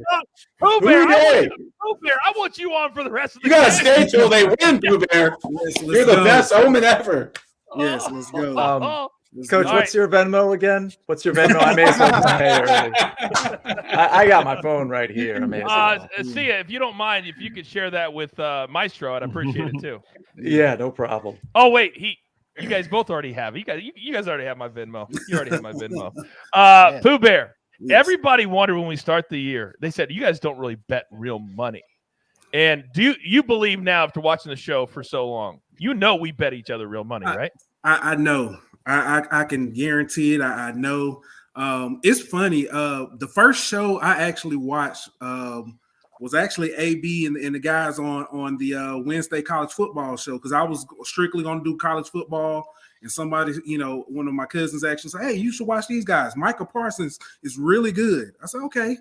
I'm sorry, Michael Roberts. I was going to say, "Hey, Parsons is good too. Parsons is pretty good too." He said Michael Roberts is really good. I said, okay. And then I saw on there it said catch the early edge at 9:00. I was like, okay. So I clicked on it, and Allie gave this amazing breakdown of a baseball game, and I was hooked ever since. I've even had at work, I've even tried to sway them to move meetings maybe a little bit. Just so I don't miss the show. But yeah. Hey, Pooh Bear, we do the same thing. We move our meetings all the time to accommodate our show. You're not the only one. Dude, that's awesome, man. That really is. That really is. We knew when you were saying an awesome breakdown, we knew it had to be Allie because it could not have been Jay Smooth. We know that. We know that. I'm kidding. All right, real quick. We're having too much fun with Pooh Bear. Here's where we're standing right now. Jalen Ramsey looks furious on right now. Sean McVay looks desperate right now. Coach 17? Yes. Oh, sorry. I want to tell you why Jalen Ramsey's furious. There was on that long touchdown to Higgins, and people are tweeting about it. And if you watch the replay, a blatant face mask by T. Higgins that spun Jalen Ramsey around. I'm not crying over spilled milk because he got away with a couple others earlier, but that was a blatant face mask on the offense that they missed. Yeah, I agree. Just like as you said, the hold that kept us out of the end zone in the first quarter. It's okay. We knew there was going to be a lot of holding and things like that today. And now tempers are starting to flare on the sidelines. And we're only 49 seconds, guys, as Jeweler puts up the face mask on the screen. We're not even a minute into the second half. How about that? Pooh Bear, your thoughts on, before we have to let you go, your thoughts on what you think will happen here after watching the first half? After watching, I think all the momentum has swung all the way to the Bengals right now. If they get a score, even if it's a field goal, that's going to be big. Rams are not out of it by any means, but it looks like all the momentum has swung. OBJ being out is going to hurt more than probably initially thought. So could not agree more. That's great analysis by you. Maybe you should stay and we'll send AB home. How about that? No. All right.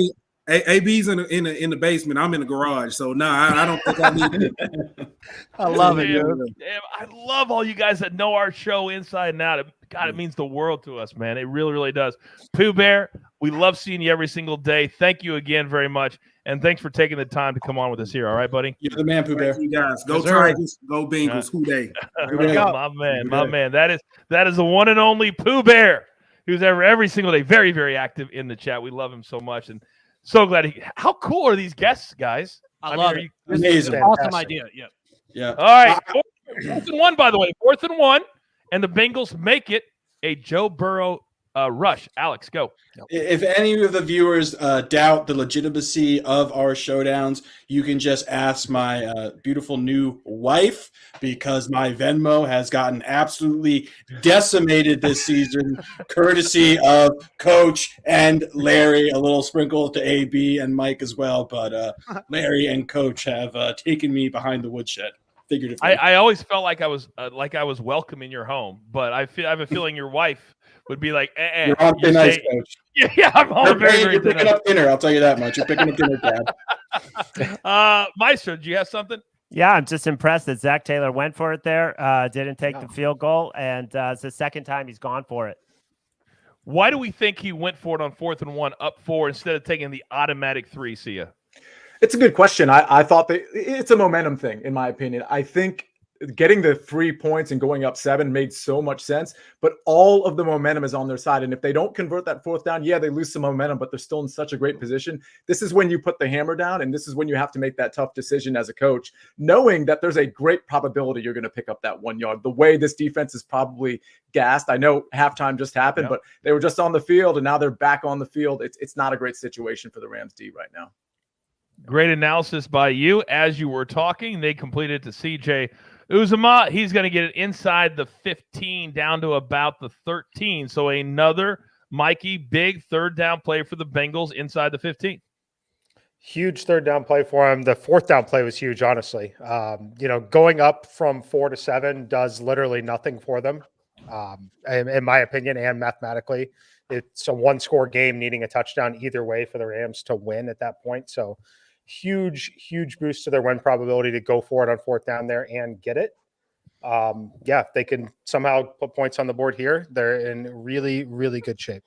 Well, all right. So Aaron Donald with a sack. Second on that drive as well. Oh, he had another one on that drive. Okay. Yep. So he gets taken down back at the 21. So a good stop for the Rams. However, on comes Mr. Automatic, Evan McPherson. How many field goals would this be, AB, for? All right, so would this be 2? This would be 2 for this game, and if he hits it, that means that he has made 14 straight this postseason. That's crazy. Maestro, if he makes this, you would cash another one of your tickets right here. I'd cash 2 tickets on this one play. Boom, straight down the middle. Nice. So Evan McPherson, his second field goal. So we cast that ticket live and in real time, Meister. Congratulations. Thank you. And also the 3rd quarter over 9.5 points. We also just cashed that. And that was huge. That was huge, especially because, Coach, somebody very important in our business. And he asked me during the week in LA, what is your top play? What is your top play? And at the time, that was my top play. So I'm glad it cashed. You didn't even waver. And I tease people all the time. I say the bosses all the time. Well, the bosses truly were in LA. And they were all they're like, Maestro, what's your favorite play? He's like, 3rd quarter over 9.5 points. He said it over and over and over because I was there. I saw it. The entire room it was amazing. It was like if you had summer camp of sports bettors. That's what this week was like in LA. It was amazing. Also, AB wasn't there. So it was even better for all of us. It was even better. All right, gentlemen. Excuse me, real quick, Coach. I just want to inform you guys as far as our $500 cards are concerned. I cashed a plus 550 bet on Odell Beckham and T. Higgins to both collect a 30-plus yard reception. So we're looking very good. We're looking very good in the $500 card, gentlemen. Wow. I don't think I can even get to plus 500 with my card. I'll be honest. I don't think I can do that. Hey, and let's give a shout out to the jeweler who's actually touting his own horn in the chat that was his favorite play, McPherson over 1.5 field goals. He doesn't you want to just be say- left out. Did you just say he's touting his own horn? I mean, whatever. You mean tooting his own horn? I kind of like touting better. I think we should I like change to the tout the saying to horn. touting. Hold on. We had an interception. Doesn't he have to come on and chug a beer or something? Yeah, Oh, that's a good point, Mueller, show your face. Actually, he your didn't. face. He didn't do the first Stafford interception. All right, that's a third. We need two of them. Two of them, Jeweler. Oh, no. Feel that. Feel that right now. Jeweler, come on, man. No. Because you have two to do. So I'm gonna let you off the hook. And right now you open a full beer and show me on camera a full beer. I don't need to see your adorable That's so cat. cute. That's so All right, cute. so cute.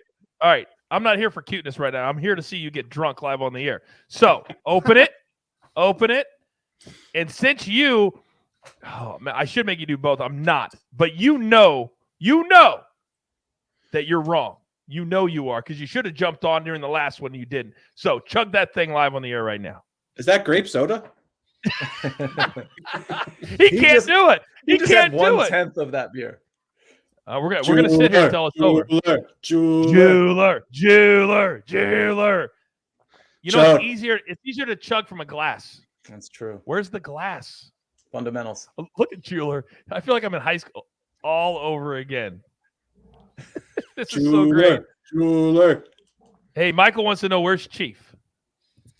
He's in the other room right now. He just came in from his walk. Oh, here he is. Chief, come here, buddy. Hey, Chief, come on, make an appearance. We've seen the cats. Oh, it wouldn't be right if we didn't see the entire Early Edge family, including the pets. Oh, hey, can I jump in real quick? Yeah, go ahead. But you got to see this guy at Mike's building that has this operation of walking all the dogs. I was over there for an hour, and this dude was, raking in money. He was printing money. He had dogs all over the place, just back and forth. He has an operation going. Respect to that guy. Hey, Is that any Chief good dog dog walker? Yeah. Any good dog walker is dog like a walker. good real estate agent. If you can get an entire building, you don't have to worry about anything else. Just take the whole building. That's smart. Yeah. That's smart. All right, game is back in. It's now 20-13. The Bengals have scored 10 points in the first 5 minutes of the third quarter to cash the over 9.5 for the third quarter. So now, just like that, it's 3rd and 8, guys. This is a must make for the Rams. You cannot just punt this right back to the Bengals if you are Sean McVay and the Rams. Maestro, how are you feeling right now? I'll let you know in about 10 seconds or so. But I happen to be joined by one of the #1 Rams fans in the world right now watching alongside with me, so I'm feeling pretty good. Okay, very good. I got to tell you, one running back looks a lot better than the others for Yeah. this Rams team tonight. They really do. Big Big big completion. Stafford to Darrell Henderson out past the 40. So a big third down completion. By the way, so your 6-year-old son is watching the game with you? The family might have stepped in. I would love to see him. I'd love to see him. Come on, show us the fam. Come on. We'll see. We'll see. All right. If you don't, I don't want to pressure you. We just love everybody here. All right, that was a big time play. So now it's clock ticking. 9:15, counting. First down and 10. Yes. Coach, let me jump in. This is kind of like boring stuff, but I think it's something we should consider, especially if this drive ends well for the Los Angeles Rams. The Bengals just had a chance to score a touchdown. And because of there's a couple things that Aaron Donald did. He bull rushed I believe the right guard and dismissed him real quickly and got to Burrow. But there was another thing he did that was super subtle. He landed right on top of Joe Burrow, but instead of letting his body weight land on Burrow, he was talented enough and smart enough in the moment to put both of his hands down so that he didn't apply any pressure on Burrow. If he doesn't do that, maybe it's a penalty on, obviously, a personal foul on Aaron Donald. So he did a couple things on that play that, honestly, we might not look back and even remember, but that could have changed the game. That's not boring. That's just really good insight. Mikey, go ahead. Oh, yeah, I was just going to point to some of that. When you watch the live things, like you might have heard me say, like the field goal does nothing for them. And if you want to follow like live lines where they kick the field goal, 5 plays before it, -3 on the line. They kick the field goal, add 3 points. Line on the game does not move at all. Wow. Still 3 points favored just because of the scoring nature. They're already a 1-possession game, down 4. So it was right for them to go for it on 4th down the first time, and maybe could have potentially been for them to try again that time on 4th and 2 or 3. Yeah, they didn't do that. Instead, they decided to take it up by 7, and now the Rams complete another pass to the tight end, and but he not breaks the right tight end. I mean, literally, Hopkins is crushing. They have frozen out Kendall Blanton. But as a Rams backer, I did like the play. Guys, I think we're shaping up for a classic Super Bowl. I mean, this is yeah, this is nice. I do too. Go ahead, Sia. I was just going to say, I might be a little bit ahead of you, but I think you just probably saw the last play to Skowronek. Those of you that played in DFS that played Skowronek for 600 on DraftKings, now that OBJ is out, well, guess who moves in? Listen, this guy literally just paid off his price with the catch that he just made, and there's a very good chance he's going to pile up a few more catches as this game goes. So if you played that punt play, you're in very good shape right now. He needs to redeem himself because that interception was all his fault. The one where he dropped it and tipped it up. Yeah. I do have a nugget for you. If you guys were talking about overtime. Yeah. All right. No team in NFL postseason history ever has won back-to-back overtime games. Remember, the Bengals won an overtime in the AFC Championship. Oh, they did, AB? I wasn't there. I didn't know that. Alex, what do you got? Is the $500 contest for anything? Is the winner receive any prize or anything? Just curious. Depends on who wins it. Yeah, you get a record contract. Yeah.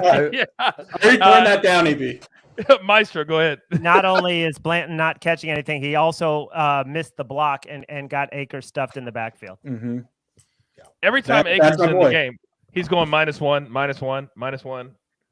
All right, so we got 3rd and 5, another big play. Nobody give it away. 3rd and 5 from the 24. 4 wideouts. 2 players that have never seen the field. Handoff. Oh, they're going. Cup. Oh! Oh, no. It was They there, ran a too. double reverse. It was wide open. And Cup, it was wide open, but we can cash that both teams to get a 35-plus yarder if Gay hits this.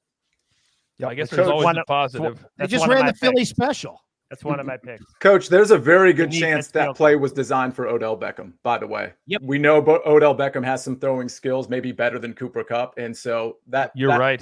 Really changes the game. That Odell Beckham injury changes the game from gimmicky plays to just the standard wide receiver routes that he runs so well. That is amazing. Those 2 nuggets you just told us in the last 2 minutes, amazing. So, yeah, thank you.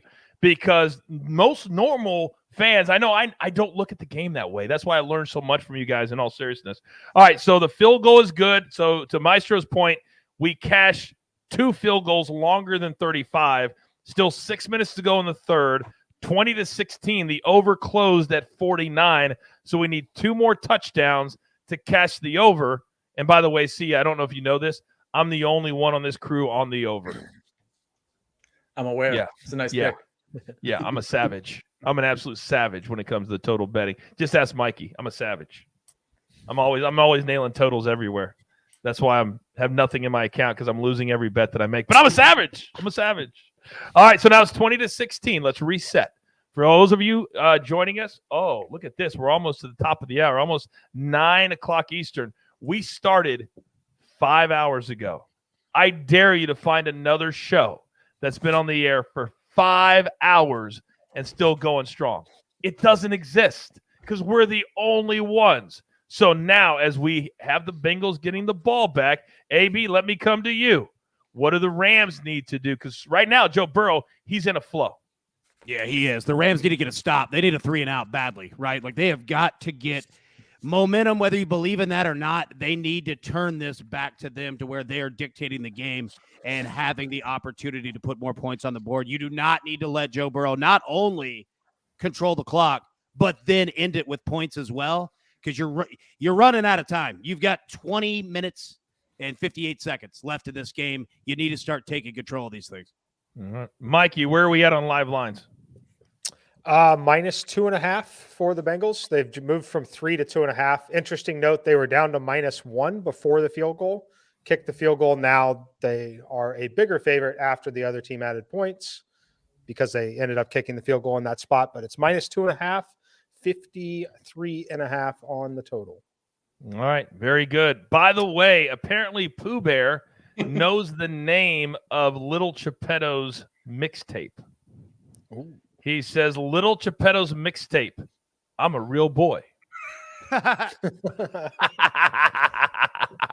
hilarious. That is hilarious. And if that's the names of one of your songs, I'm going to fall off this chair laughing. Right? Are you drinking a Corona?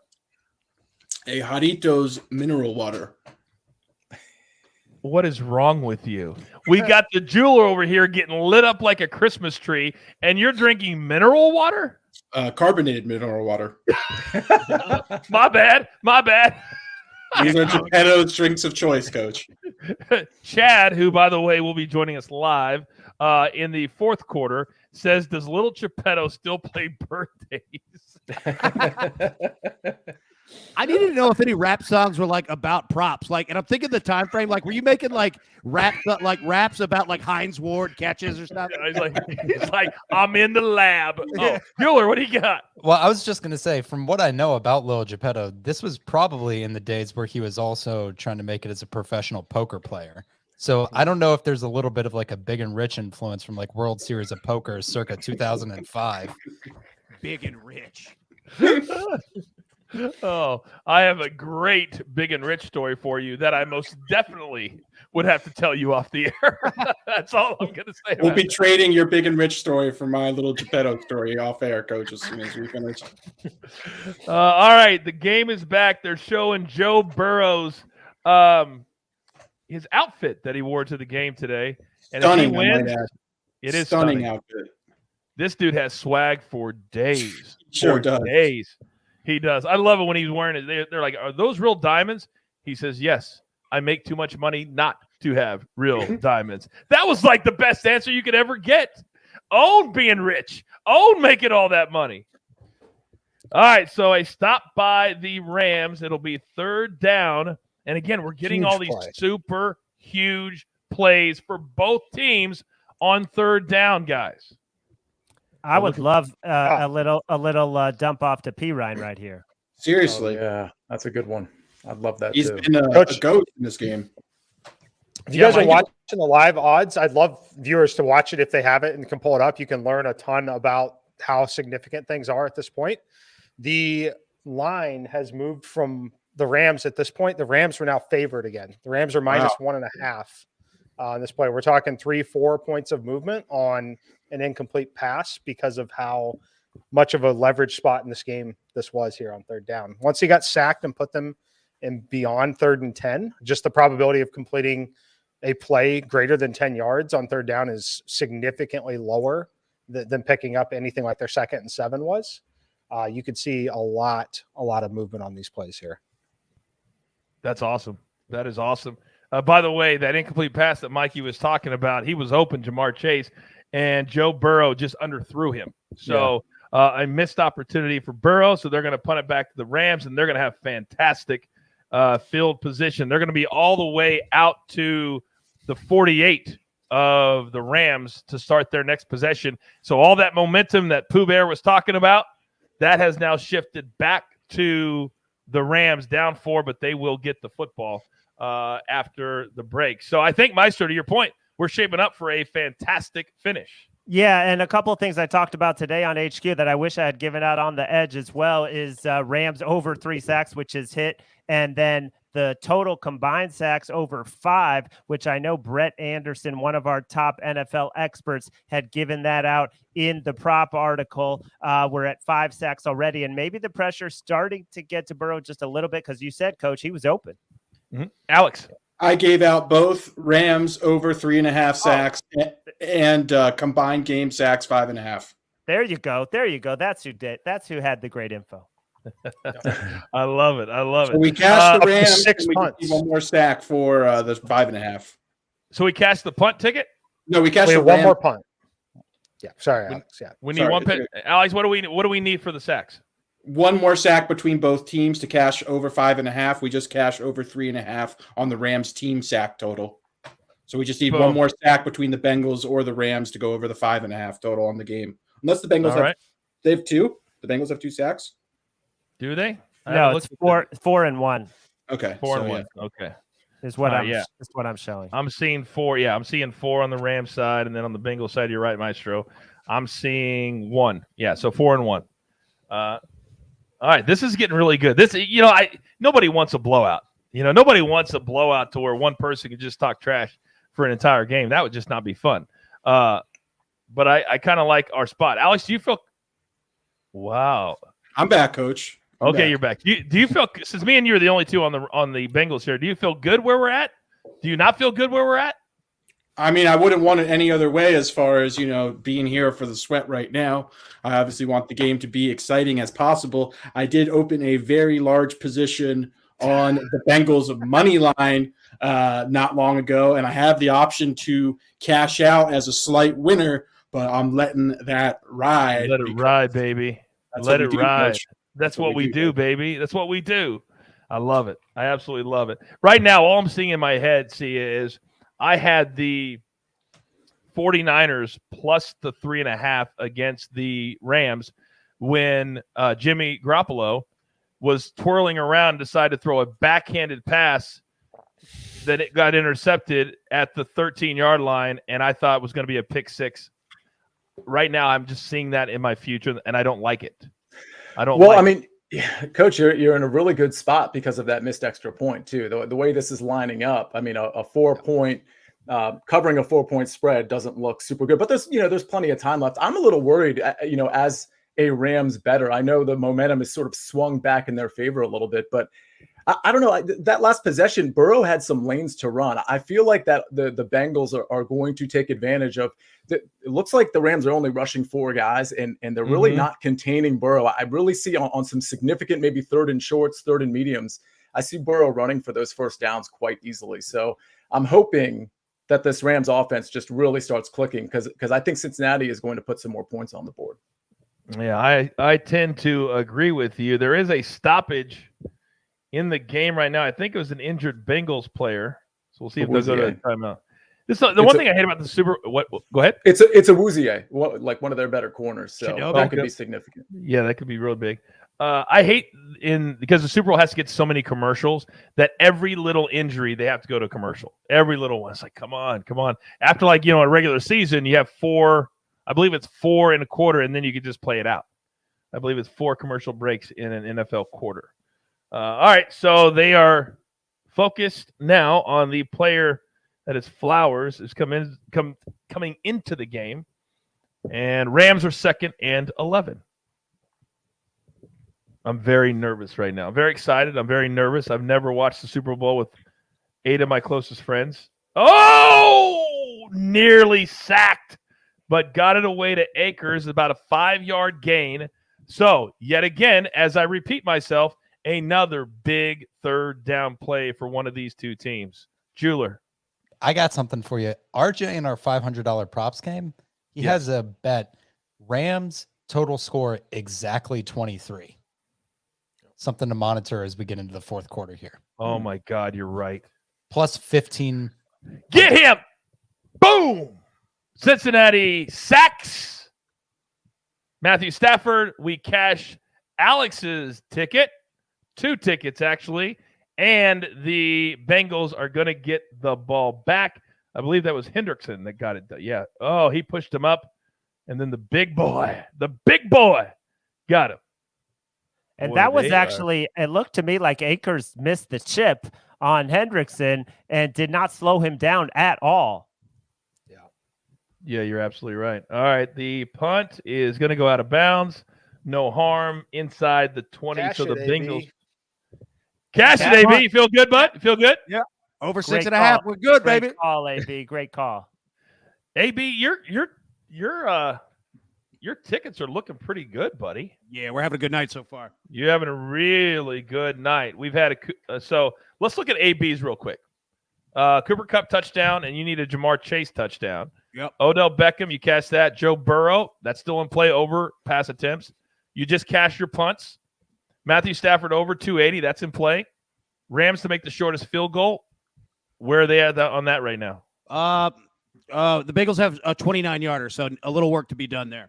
Okay, Tyler Boyd, longest reception. We got that, right? Did we get that yet? No, right. I haven't got that. And then a punt. Touchback, yeah. That was a touchback. The two-piece. It's too much. All right, so your board's looking pretty good. All right, we're still at commercial. Mikey, your plays, Joe Mixon. How are we looking on Joe Mixon? Pretty good so far. Yeah, pretty good. I'm So under 9 95.5 total yards. He has go. 50. He has 50. All right, that looks really good. This is a perfect spot of why you play the total instead of just the rushing, which still possible. 9 for 46. So still got a chance. How are we looking on yours, Sia? How's your board looking? Yeah, so I have that Mixon under 63.5. So Yes, I'm sir. sweating that one, obviously. I have T. Higgins over 5.5 receptions. I guess he's still tracking for that with 4 catches there. So I'd love a T. Higgins catch on this drive, notwithstanding, Coach, my showdown with you. Samaje Perine over 8.5 receiving yards. Obviously, he hasn't gotten the touch yet. And the Cam Akers one is certainly dead at over 63.5 rushing yards. And then, of course, I have Rams -4. So a couple of them look good, but, at least 3 of them look pretty bad. But Samaje, I mean, I don't want to say that one looks pretty bad yet, but it's certainly not trending well. This is also one of those games where, like, we've seen OBJ go down. We've seen the Rams use 3 running backs and play the one with the hot hand. So anybody that blames somebody else for a prop not hitting, we tell you all the time, don't bet full units. But also, these are things you could never predict tonight. That's why props are so hard. So don't tweet at us saying, "Oh, you said no." We didn't know OBJ was going to tear his knee up. You can't predict that. It drives me nuts when people do that. It really, really does. All right. Where are we at? Maestro. Oh, yes, sir. Oh, I'm sorry. I do want to point something out. Like, it's potentially a developing situation. It looks like Stafford got his ankle caught up on that last sack there by the Bengals. Oh, so yeah, there is potentially an opportunity there to, if you wanted to push something Bengals related as a result thereof. Yeah. He reached immediately for the ankle, and now he's limping off. Well, it was a few minutes ago, but he is walking around. It appears to be okay, but good pointing out by you. Keep an eye on that because it could start to swell, and if it starts to swell, then he's not going to be as active as he normally would be. So big time opportunity here, Mikey, for the Bengals to push this lead out. Where are you at on where you thought the game script would be here? Well, I just comment on that. The Bengals are up 4. They are -1 on the spread with the ball against a team that has a quarterback that could potentially be beat up. So if you like the Bengals, very interesting spot as they are less than a field goal while up 4 with the football. Amazing. As Burrow goes down again, sacked again behind the line of scrimmage. It's a short loss, but a loss nevertheless. And man, Alex, you were all over these sacks tonight, pal. I was indeed. Yeah, we cashed both of them. Great to see. Over 5.5 sacks total. Over 3.5 for the Rams. Joe Burrow just got sacked again. Who got that sack? Von Miller. Dang, Von Miller has a sack in 7 of his last 8 games. Everyone, if you're rooting for Samaje Perine, this would be the play for him to get a dump off and have plenty of space on 3rd and very long. Or it would be Von Miller sacking Joe Burrow again. That would be a play. Yes, twice in a row, all the way back inside the 5. And there was a fumble, but I think Burrow got it back. I hope he got it back. So he's going to – let me look at it again. I think the ground caused the fumble. Man, this offensive line is starting to get eaten alive now. All right, so no fumble. So it's going to be 3rd and 22 for the Bengals from their own 4. And completed pass. At least they get it out to the 20. So at least they have some room to punt. So what a waste. Sorry, what a waste. That was to Thomas. Yep. It wasn't one of the big 4. What a waste. This is exactly what the Rams did against the 49ers. Their defense took over. And you're right, AB. Brought them back in that game. Mm-hmm. I'm seeing so many players that I've done probably as many shows as anybody at the network. We've never mentioned some of these players at all in 2 weeks. Like, not even a mention of some of these players that are actually making plays in this game. Yeah. All right. Another punt, and it's going to be short. So just like the last series, the Rams are going to have the ball at midfield to start. And the Bengals are starting to play with fire. If you're going to continue to give Matthew Stafford and Cooper Kupp half a field to work with every time they get the football, that's not a good punt. That's not a good punt. Rams are up to -2 on some books now. They've flipped. They're down 4, but now -2 on the live line. It's wow, very interesting. The total is going to be a massive sweat for you, Coach. It's going to end up being a massive sweat if they run any clock at all here. We're going to see some 47s again real quick. I know you're right. I felt really good 15 minutes ago. I don't right now. But the Bengals are my bigger play. So, all right, Cam Akers, 5 yards out of bounds.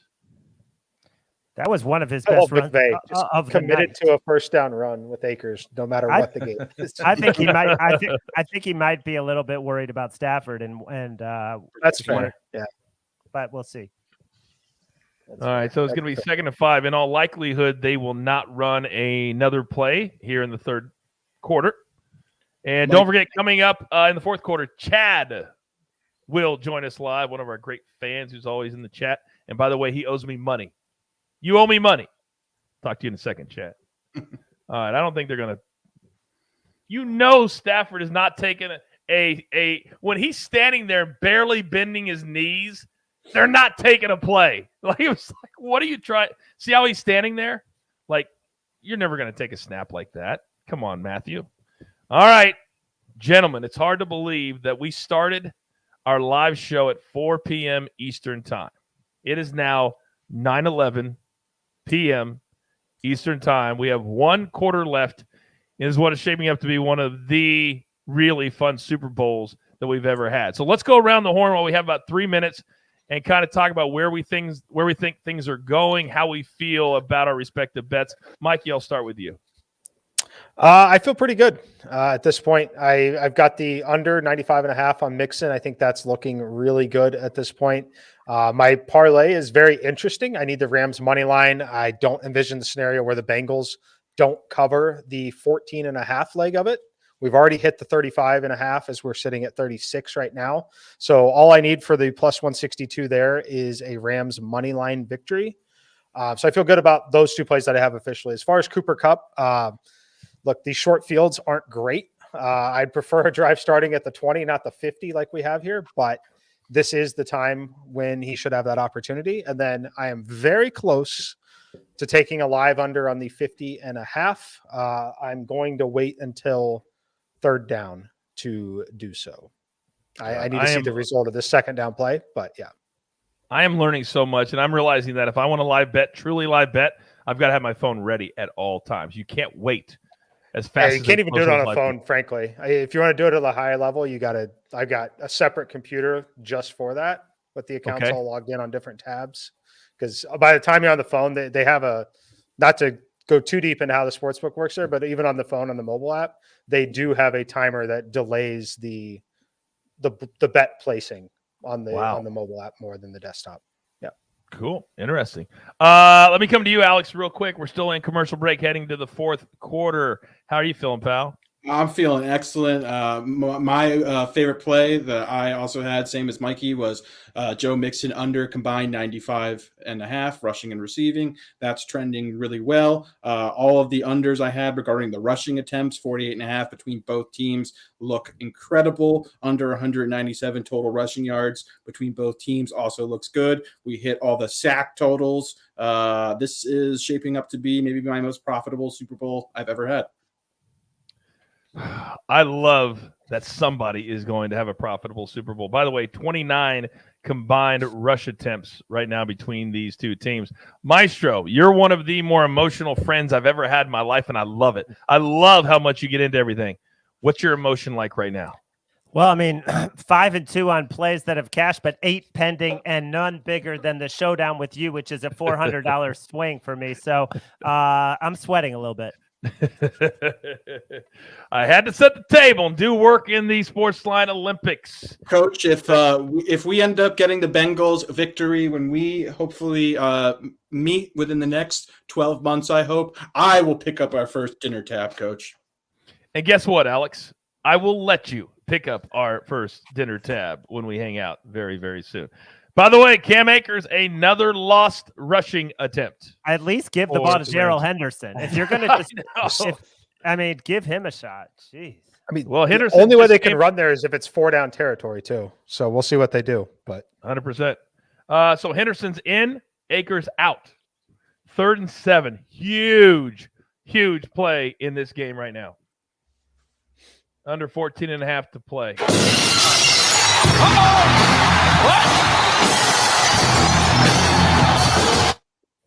What? Oh, by the way, incomplete pass for the Rams. Look who just showed up. And it looks like he's got a little bit of an attitude. If I ever looked at facials, first of all, let me introduce all of you to the man you're staring at right now. We call him Chad. He has one of the smartest mouths in the history of sports betting, and we're here for it. But Chad, I don't know what kind of excuses you want to make, but I beat you in a showdown. I told you there were levels to this game. You didn't believe me. I still have yet to get paid. What say you? I would say it's a little hard to get paid if you don't make your DMs public. Reached out to the jeweler. I think we've got a little transaction history on there. I posted the transaction on my social media. I've never had to chase somebody down to pay him on a bet, so I don't know what to say.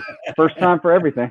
I may or may not been setting you up for this right here. May or may not have. That's all I'm saying. No, you've been amazing. All kidding aside, I told Pooh Bear, Kelsey, but why have you gravitated towards us so much? Because you're the type of person we love having, man. We love your spirit and how funny you are. Yeah, thanks. I get that a lot, actually. But no, honestly, another active member in the community, Ashby, who you all know, shares a lot of his posts. He's active as well. We've been friends for a long time. He told me about this little show that was just starting out, The Early Edge, over a year ago, however long it was. And, a few hundred viewers or whatever at the time. And then we joined and was able to get a year-long subscription. And then it's been a fun ride, man. I think we've blown every number that Noah had out of the park. So it's been wild. We absolutely have, man. And if we didn't have, we're over 27,000 YouTube subscribers in a year. The Sportsline subscriptions have just blown up. It's been amazing. But what we're all about is positivity and bringing people together. Joe Burrow. Completion to Boyd. Tyler Boyd. First down, Cincinnati. That was 16 yards. We've got Boyd's over 17 and a half. I think that's his second 16-yard reception, too. He's had 2 for 16. Also, Chad, what's up, buddy? Good to see you, man. Hey, what's up, man? That's a nice orange jacket with Coach on it. Hey, got Coach and everything. Hold up. I don't know if I should be humbled that you guys continue to make things with my face on it, or embarrassed that you're wearing a jacket with my face on it. Hey, let me say this: you are now officially the most popular person in the city of Nashville, Tennessee. So there you go. Chad, where are you from? If you don't want to tell people, you don't have to. But where do you? Yeah, no, I don't mind doxing myself. It happens all the time. So, yeah, we're I'll give I guess a couple of clues to lead into it. It's the home of James Madison and 8 presidents of the United States. Virginia, somewhere in Virginia. It is. So Mike's in the penthouse, AB's in the closet. I guess I'm in the halfway house because I'm halfway between and halfway to the east. Hey, what is that, Harrisburg? No, Central VA. All right. I love it. Yeah. So I actually do have, what's that? No, go ahead. No, go ahead. My apologies. Go ahead. I was just going to say, I got a little heads up from the jeweler. There was going to be fourth quarter, so I did some digging, and I know AB has cornered the market on Chick-fil-A nuggets, so I have one of Chad's cheese curds of the day here. Give it to us. Let's go. Yeah. So looking at the fourth quarter, if you look at it for the whole 2021 season, the Rams were actually at 7.6 points in the fourth quarter. And Cincinnati was right behind them in the year at 7.4. But if you look at the playoffs in the last 3 games, the Rams are at 7.3. Cincinnati's at exactly 3. And if you look at the playoffs, the first round of the playoffs, Cincinnati scored exactly 3 in the fourth quarter. Second, 3 when they knocked the Titans out. Sorry, AB. And then against the Chiefs, guess how many they scored in the fourth quarter? I'm going to say 3. 3. Yep. Wow. So Real quick. Go ahead. I gotta jump in real quick. Joe Burrow was down. He's limping off. He did Yeah, now that's not personal. good. All right, there is a personal foul, but it's on the offense. Yep. Unnecessary roughness. That is huge. So they're going to go back 15. Burrow's hurt, and they're going to punt from their own 10. How badly Now is I feel even better. Wow. I feel even better about this play then. Unfortunately, all the best to him. What did you play for the fourth quarter, chat? So the fourth quarter, I was able to get the under on the Bengals at under 5.5 with a little bit of juice on it, and then the Rams at over 6.5 for the fourth quarter. And if they're going to tie this game, it looks like we have to hit right around that. So that was my play today on the fourth quarter. So hopefully Burrow's okay, but that doesn't look good. No, his knee, he got all the way back, and basically the penalty was horrible, it was bad, but he was trying to protect him. I get it. But Joe Burrow's knee went straight back, and he'll be very, very lucky if he comes back in the game. That's all I'm going to say. Did he walk off the field? He jogged and limped off the field. But that was adrenaline. It doesn't look good. It really was. All right, we've got to get down to business. Chad, you are the man. Thanks for coming on, and keep doing what you're doing, even though nobody else likes you but me. I like you and Geppetto. Geppetto, that's awesome. He's got a Washington Commanders jersey on, so I like him as well. One of the new ones. That was just for Sia. Yeah, absolutely. And Coach, check your Venmo in about 20 minutes or so. All right, you got it, buddy. You got it. All right, that is Chad. Thanks, See you, Chad. That's our man, Chad, in the chat all the time, every single show. I'm telling you, for those of you out there, everybody you've seen, Kelsey, Pooh Bear, Ben, Chad, they are our VIPs. They are the ones that are the most active. If you want to be a part of our shows that we have coming up, stay active. We see your name. We see how much you want to be a part of us and how seriously you take having fun. All right, guys, here's the deal.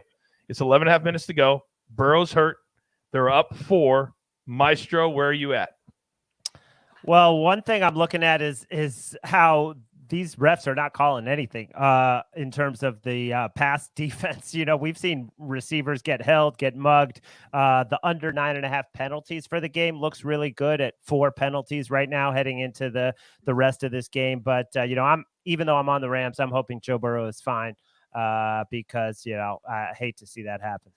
Yeah. See ya. Talk to me. First of all, 2 of those penalties were on dead balls, personal fouls. So it really should just be 2 penalties. So that's a great call. But Joe Burrow, listen, that looks like a really bad knee injury, in my opinion. I'm not saying he has a torn ACL or MCL or PCL or anything like that, but the way he grabbed his knee and the way he got his foot stuck, I hate to transition here, but if you are looking for a live bet opportunity and you don't think the quarterback is coming back in the game, or you don't think he's even going to be 50% of what he is against that pass rush, literally right now would be the time to press the button on that one for the Rams. No question about it. Mikey, where are you at right now on that type of live bet?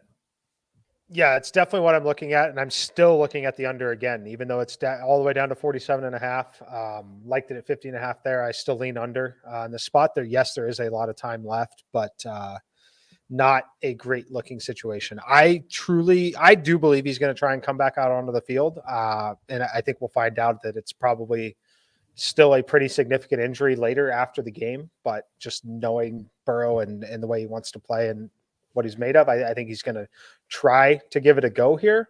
But I don't know if that's going to be the best thing for them against this pass rush. So I like the Rams in this spot. I would play the Rams if you don't have any action on the game. I'm comfortable with the positions I already have personally, but if you don't have any on the game, I like the Rams in the spot. Well, a good, I guess, from an optic standpoint, Burrow's not in the blue 10. He's sitting on the bench like he normally does. He's talking to a coach, so it at least looks like maybe it was just a tweak. It was a bad tweak, but a tweak. And Van Jefferson, 6 yards for the Rams. By the way, that was a really good punt for the Bengals. They got it. I mean, they got it out of the shadows of their own end zone. Pretty nicely done. And all right, so it'll be second down and 4. Yeah. All right, so we needed it. So Jefferson right now is 4 for 23. Can what we did get we need with him, up, gentlemen? I had Jefferson live personally, and I have him in the donkey, but I also need him for 30 yards for the over the Trae Young points. So I need about 7 more for him. Okay. Very, very good. All right. Sony Michel stopped on 2nd and 3. So now we just have this on repeat the entire game. Another humongous 3rd down play for the Rams. How about 1.6 yards a carry? And McVay continues to hand the ball off. What are you doing? At some point, you just got to say, let Stafford win it for us. That's why you brought him here, right? That's why you traded for him, correct? See ya, yes? I actually can't believe it. Even if Stafford has a bad ankle, you just a 3-step drop and find somebody. Again, I think the Odell Beckham injury is really having an effect on this offense in general, but you can't run the way the lack of running is just astonishing. You can't run it on 1st and 2nd down. Incomplete pass. Sorry, Alex. Incomplete pass. They tried to run a stunt. Stafford overthrew it to, who is that? See it? Skoronek? I don't even know that guy. Skoronek. Damn, I'm glad you guys are here. Players, I haven't even said their name all year. Go ahead, Alex. I find it amusing that the youngest coach in the NFL is also the most conservative as far as play calling is concerned. It's got to be infuriating if you're a Rams fan right now to watch what's going on. By the way, OBJ in street clothes. As much as I like winning a bet, we all are competitors. We don't want to win bets when the best guys aren't on the field. And that stinks for him because he's been great the entire postseason. All right, punt out inside the 20. So now we're going to see very, very quickly, guys, if Joe Burrow indeed is coming back in the game. And he's already on the field. He's already on the field, not limping at all. That's good. Not limping at all. That's great news. Yes. Can I say this? Of course. Joe Burrow has been sacked 5 times in his last 9 dropbacks. At some point, the Bengals in the offseason have got to say what the Chiefs said a year ago when Patrick Mahomes ran for his life for 60 minutes. We need some offensive linemen. I mean, this is embarrassing. This is embarrassing. Right now, I think if you told the Bengals, do you think you have enough points to win the game? Zach Taylor would say, I sure as hell hope so. I sure as hell hope so. Because right now, he can't even do a drop back, to your point, AB. Can't even do a drop back. Nope. All right, let's take a look at where, by the way, Eli Apple, RJ White he cashed that over 3.5 tackles, by the way, by the Rams. Did the Rams score a touchdown in the 3rd quarter? No. Nope. He cashed that too. Both teams with 35. Yep. Teams with charged timeout Rams. Yep. Cincinnati longest so far. Yep. First score Bengals. No. First score Rams. What was the first score of the game? It was a touchdown. So he didn't make. All right. So, but he's looking really good with his plays. Not shocking. Not shocking. Except he's on the Rams. He's on the Rams -4. That's all I'm saying. All right. Where are we at on live lines, Mikey? Let's see. Bengals -3.5. The total, we have some massive discrepancies in the total. Here at Caesars, it is 45.5. At DraftKings, it is 43.5. So yeah, we've seen the total drop a lot. Bengals 3.5, much closer to the current state, just because this with the game state where the ball is, where the time is, it's going to be pretty close to where it's at this point. By the way, low key, this might be the worst commercial I've never heard, but I kind of want to go to wherever they shot it. This Irish Spring commercial. Like what? I didn't even know what it was at first. And then it was a soap commercial. You guys were talking about Sean McVay a minute ago in terms of his conservative play calling. They've had 3 straight. The Rams have had 3 straight 3-and-outs from like their 48, 47, and 38-yard line. All 3 of those, Cooper Kupp was not targeted once. Not one time. I wonder if they might, Alex, they might be bracketing him. That's possible. Yeah, with now OBJ on the field, they can devote a lot of attention to him. But I think he's only had 1 target or possibly 2 targets in the second half. Only 6 targets on the game, 4 receptions, 53 yards. I believe he has only had 1 reception in the second half thus far and 1 target. Boys, you're not going to like what I'm getting ready to tell most of you. Yeah. Joe Mixon just went for over 10 yards. He's now sitting at 60 on the ground, and so 64 total, 60 on the ground. So his rushing prop is close to getting busted, depending on when you got it, and then the receiving prop is helping out those others. Yeah. All right. So 1st and 10, every first down helps Bengals bettors. Mixon again, and he goes for 8 more. So rushing prop gone. And now he's up to 68 or 69 yards rushing for the game. So this also means, AB, that our completions, our attempts, it's not going to happen. It's in trouble. Our attempts are in trouble. And the Rams are going to be in trouble because Cincinnati's figuring out what you do when somebody like Aaron Donald can take over a game. You run right at him. You run right at him, and you take him out of being that kind of guy that can get to Burrow, right? LA's running out of time. If they go down and score a touchdown, this is bad for Los Angeles here. All right, so Joe Mixon ran again. This time he got stopped short of the first down. So a huge third down play for the Bengals. What do we call? Anybody want to predict the play call here? Somebody play Tony Romo. Got to be a quick slant. Quick slant. I think it's going to be a quick out is what I think. Quick out. They only need 2 yards. 3rd and 2, 8:20 and counting. 8:05 and counting. All right, I think it's going to be an out. And I was correct. First out down, pattern. Bengals. Well, nice. it was a Our running boy back. Chris Evans, see ya. Yeah. Chris How about Evans. that? How about that? It was a play to the left side, but it was an out route by the running back. Nice. It was only good for 4 yards, but that's all they needed. So now 7:50 and counting, and now a new set of downs. So barring a turnover, at least 2.5 minutes will run off the clock here. As a Rams bettor, what you want here almost is just Cincinnati to drive far enough to get a field goal and take this game into overtime so you can cover the 4. That's exactly right. All right, good play by the Rams defense. Loss of 4. Joe Mixon catch, but he's going to lose 4 yards on the play. Helps our combo prop. Big time. Yes, it does. It big time does. Mixon's at 14 for 68, and then in the air, 5 catches for 1 yard. That's hard to do. That's hard to do, right? 5 catches for 1 yard. Wow. Higgins, by the way, how do you do that? It's hard to do. All right, 2nd and 13, inside 7 minutes. Joe Mixon, 4 yards up to the 40, back to the original line of scrimmage. So he goes over 70 yards on the ground. Just painfully watching this number tick closer than 95.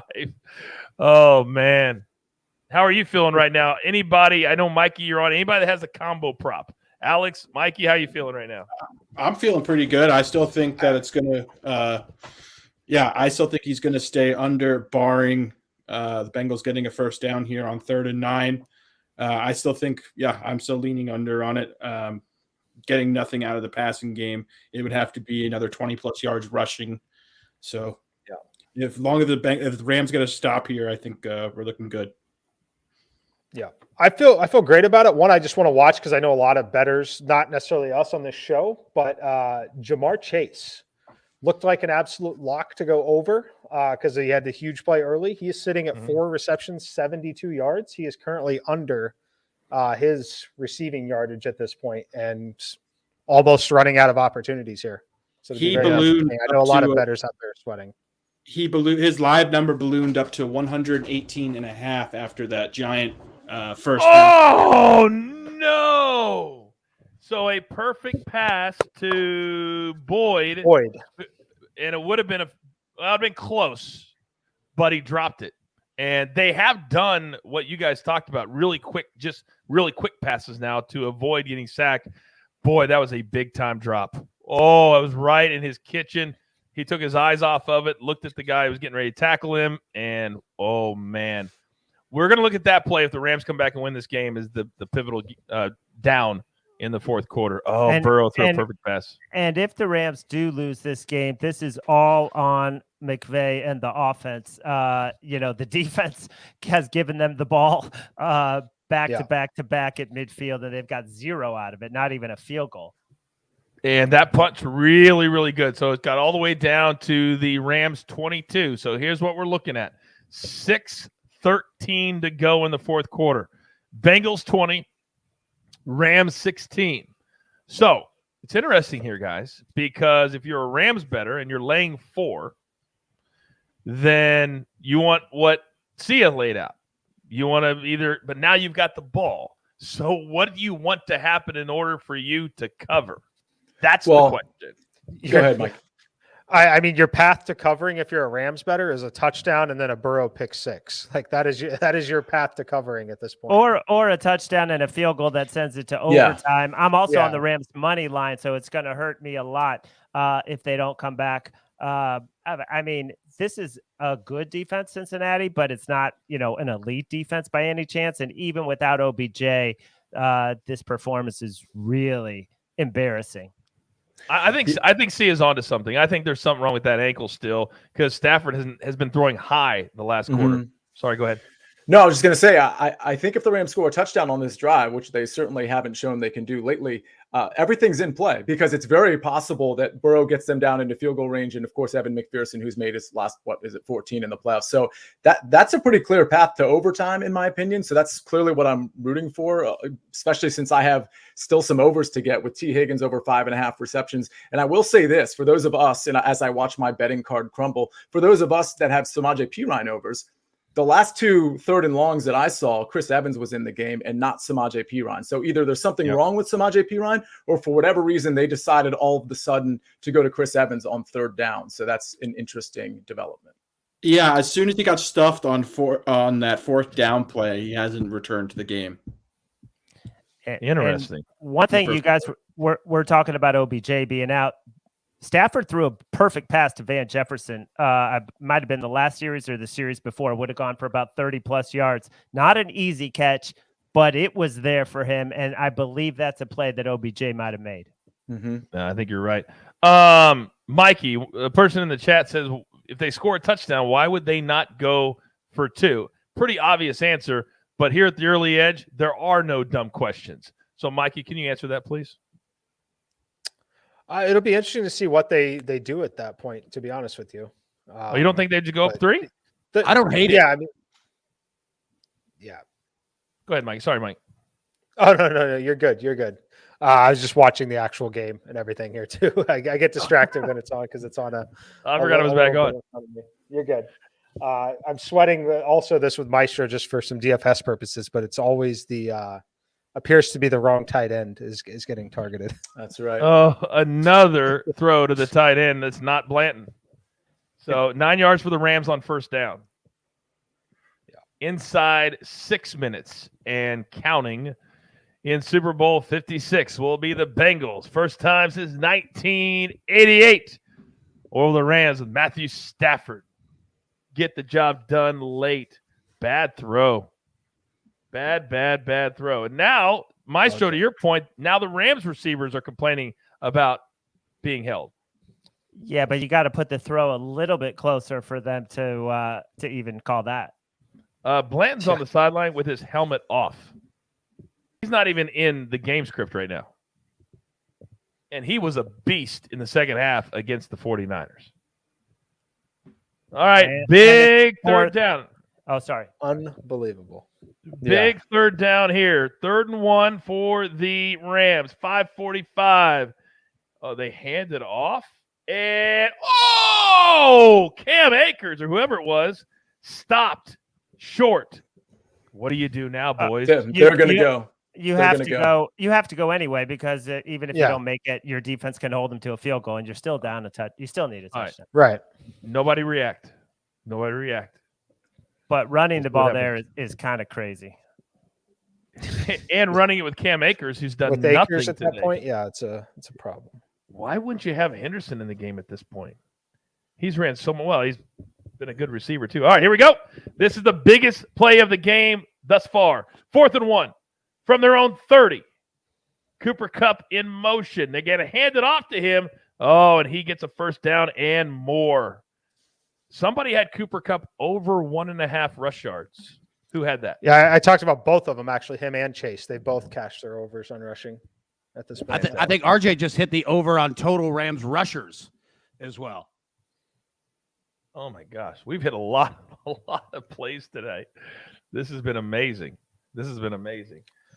All right, so incomplete pass on first down and 10 to Cam Akers. Of course. So it'll be second down and 10, 4.5 to play in the game. All of a sudden, very, very quiet live stream as we're all sweating different plays. Everybody's looking at their own boards now. It was fun for 3.5 quarters, and now it's getting serious. Well, one thing is for sure, it's 4-down territory, it looks like, for the Rams from here on out. So they have 4 downs to get every single first down. Can I just say something as you guys get caught up on this play? And okay. That it seemed like on that fourth down, you're finally realizing, who your best player is. Yep. So are you saying they should have started going to Cooper Kupp in the third quarter? Is that what you're saying? A little bit earlier. Yeah. All right. Kupp good for 8 yards. It's going to be third down and 2 as the clock runs, and they're at their own 45. This is as good as it gets. Out route to the tight end. First down, Hopkins at the 50 or 49 of the Bengals. Oh, Hopkins this is a target machine. If you are an actual Bengals fan and you're worried about just winning the game, which obviously we don't talk about very much, you're dying right now. You are dying right now. Oh, man. And if you're a Rams fan, all right, out to the side, Cam Akers, 2-yard catch and run. So 2nd and 8, 3:30 and counting in the game. And both teams have all their timeouts. Both teams have all their timeouts. It does set up well for a touchdown field goal on the way back overtime. I'm just throwing that out there. By the way, guys, Chad, who we just had on the show, is now saying in the chat that he's trying to send me the money, but I'm not accepting him as a friend because it's the first time sending on Venmo. I never accept friends on Venmo. Send it to the Maestro. The Maestro. No, I'm kidding. I'll do that in a second. I'm kidding. Let's go. All right. Looks like there was a long play to Cooper Kupp. And, the Rams are slapping 5. How far down did they get, guys? I missed that one. Well, we just cashed the live over. Alex and I played at 87.5. Boom. Oh, okay. So we're down to the 23, 237, 236, 235. Stafford back to pass. Kupp open again. He may get to 8.5 on this drive. And I just cashed my parlay with Boyd and Kupp. That hit also. Wow, awesome. Yeah, we just hit Stafford over 280.5 passing yards as well. Interesting. A lot of people were on that under today because they thought the Rams would be playing from ahead. All right, 2nd and 2. This is getting tight. 3, 2, 1. They do run a play before the 2-minute. All right, first down, and he's not. Oh, all the way inside the 10 for Cam Akers. Yeah, and that's bad news for Cooper Kupp's over because he's at 91, and I had a 102.5. So obviously he cannot get it on this drive unless we get a sack or a penalty or something like that. You're right. So he's at 7 for 91. So both of his props have not cut. So here's where we're at. We're at the 2-minute warning. The Rams are inside the 10. It doesn't get any better than this, guys. No. This is amazing. Go ahead, Amy. Coach, this is going to drive you nuts, Coach. I know what dying they're right now. probably going to do. They're going to run the ball here and try and make Cincinnati use their timeouts and just try and end up scoring. You're going to want them to try and score. Normally you would if you were on them. But yeah, they're going to try and milk some clock at this point as well, too. I think if they would take a little bit of a lesson from the Chiefs and the way the Chiefs played that towards the end of the game, the end of regulation, when it looked like the clock was in their minds. I think you just try to score a touchdown. You have a great Matthew defense. Stafford. Yes. He's not good enough. I agree with you. I'm just telling you what I scored think that they try to do. Yeah. Now, there is no world that I live in that they would go for 2 up 2. Is there, No. Mikey? No. There's no world. No chance. No. Definitely not that. I think what's most likely analytically is just for them to run the clock. I think that's the most likely thing that they would like to do. They obviously want to score the touchdown, but if they could force them to burn even one of the timeouts, like you might see the first or second down run play or very conservative pass play that does ensure the clock moving. I do think that that's a focal point for them here. Okay. Full disclosure, as far as my bet is concerned, not the showdown, I was one of the ones that waited, and so I got it at 4.5 today instead of 4. So even if they, for some reason, go for 2, my straight bet personally, I would still cash. I would have to push with the Maestro and Sia, which would suck, but I would do it. And that's where my bets are at. So it's going to be interesting here. I think that Matthew Stafford's legacy is pretty much on the line right here. If he throws a pick, I think it's going to cement what a lot of people think about him. And obviously, if he throws a touchdown pass and they win the game, or even if they don't win the game, at least he'll salvage that. But there's a lot riding on this last 2 minutes. This has to go to Cup, right? Like this has to go to Cup 3 times. Like if it's not, then it better be a very good disguised play that looks like it's going to him and leave somebody else wide open. Yeah. The way Bryce Hopkins has been getting work, I can see him being open in the middle of the end zone. That's a great point. He has been the one guy that's been open every single play, it seems like, until the last drive in the Cooper Cup. Oh, all right. No. Okay. Don't say anything. What? All right. Nobody sell it. All right. Here we go. 20-16. I don't even know if you were just messing with it, see it, because you're that good. All right. So the current drive, 11 plays, 71 yards, 4 minutes and 18 seconds. OBJ, all he can do is watch Matthew Stafford. Time. Oh, Van Jefferson. And that's what I'm talking about with the legacy. Yeah. Man. Hey, guys wide and open. think about this. That would have been Van Jefferson scoring the last touchdown of the game. Man. Oh, man. He was wide open and just overthrew him. Oh, wow. Okay. Well, dodged the first bullet the Bengals just did. Aaron Donald cannot believe it. All right, 2nd down and goal. Nobody say anything. 3 wideouts, 1 at the top. Cooper Kupp. He's looking at him, and he's double covered. So they did what I said, and they tried to go to Henderson coming open, and he was covered greatly by the linebacker. Boy, that might have been pass interference. It could look like a hold, but it looked like a defensive hold. They've yet to go to Cooper Kupp. Well, he was double covered there, big time double covered. Ooh. So keep your eye on. Don't say anything, Sia. I'm sorry. I'm so sorry. All right, 147, 3rd and goal. The defense, all they can do, Jalen Ramsey, Aaron Donald, Von Miller, all they can do is watch at this point. Cooper Kupp in motion. He is near side. Stafford. Oh, it's got to be a flag. Oh, to Cooper. Oh, they throw a flag. Logan Wilson. Yeah. Oh, wow. Wow. Was that not a false start? It looked like it was very close to a false start, but that's a good call. Look, he is over him. I mean, they've let that go though earlier. I said they could have called on the previous play, if not that one. Yeah. No. That is. He's got his jersey.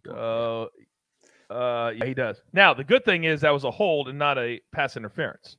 So they'll probably get around the 4 or the 5 instead of the 2. Okay. No. All right. So now do you go back to what we were just talking about and run the ball once or twice here? I do. At least one time. Just bring the clock down. I mean, you're not getting the ball back after this if you fail anyway, so it doesn't really Stafford matter. running. He's got a man. Cup, touchdown. Flag. There's a flag, and it's in the back of the end zone. It might be for talking. On the hit. Or no, helmet to helmet, yeah. I got to say, I cannot believe they blitzed there. Both of these guys destroyed the blitz, and it looked like Cincinnati brought extra on that. Wow, they're talking. All the flags appear to be in the end zone. So if that's the case, it's going to be touchdown Rams, but they're discussing. So this is going to be very, very interesting. Of course, my computer stops. They're gonna middle this. They're gonna middle this, man. They're gonna go. So Eli Apple has been talking all kinds of trash. He pulls Cup down. He can't even pull him down. And personal foul. It's all on the defense. I want to see that holding again. I want to see that offensive holding again. Yeah.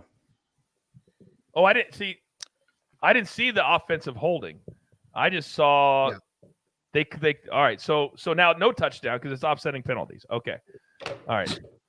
So that's the most NFL thing ever. All right. So the touchdown taken off the board with offsetting penalties. Thank you, Eli Apple. Okay, so a minute 38, first and goal again from just inside the 5. This is how the season is supposed to end, I suppose.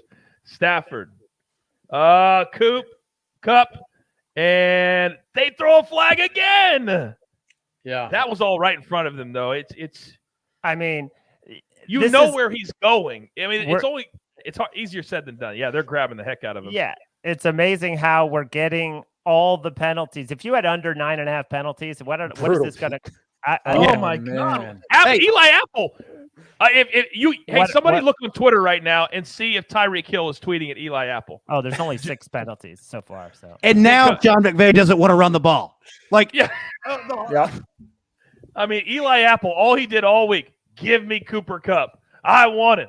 Give him to me.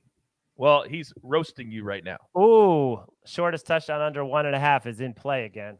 Wow. That was a very popular. That was a very popular prop. All right, here we go. So the ball's at the 1. Nobody say anything.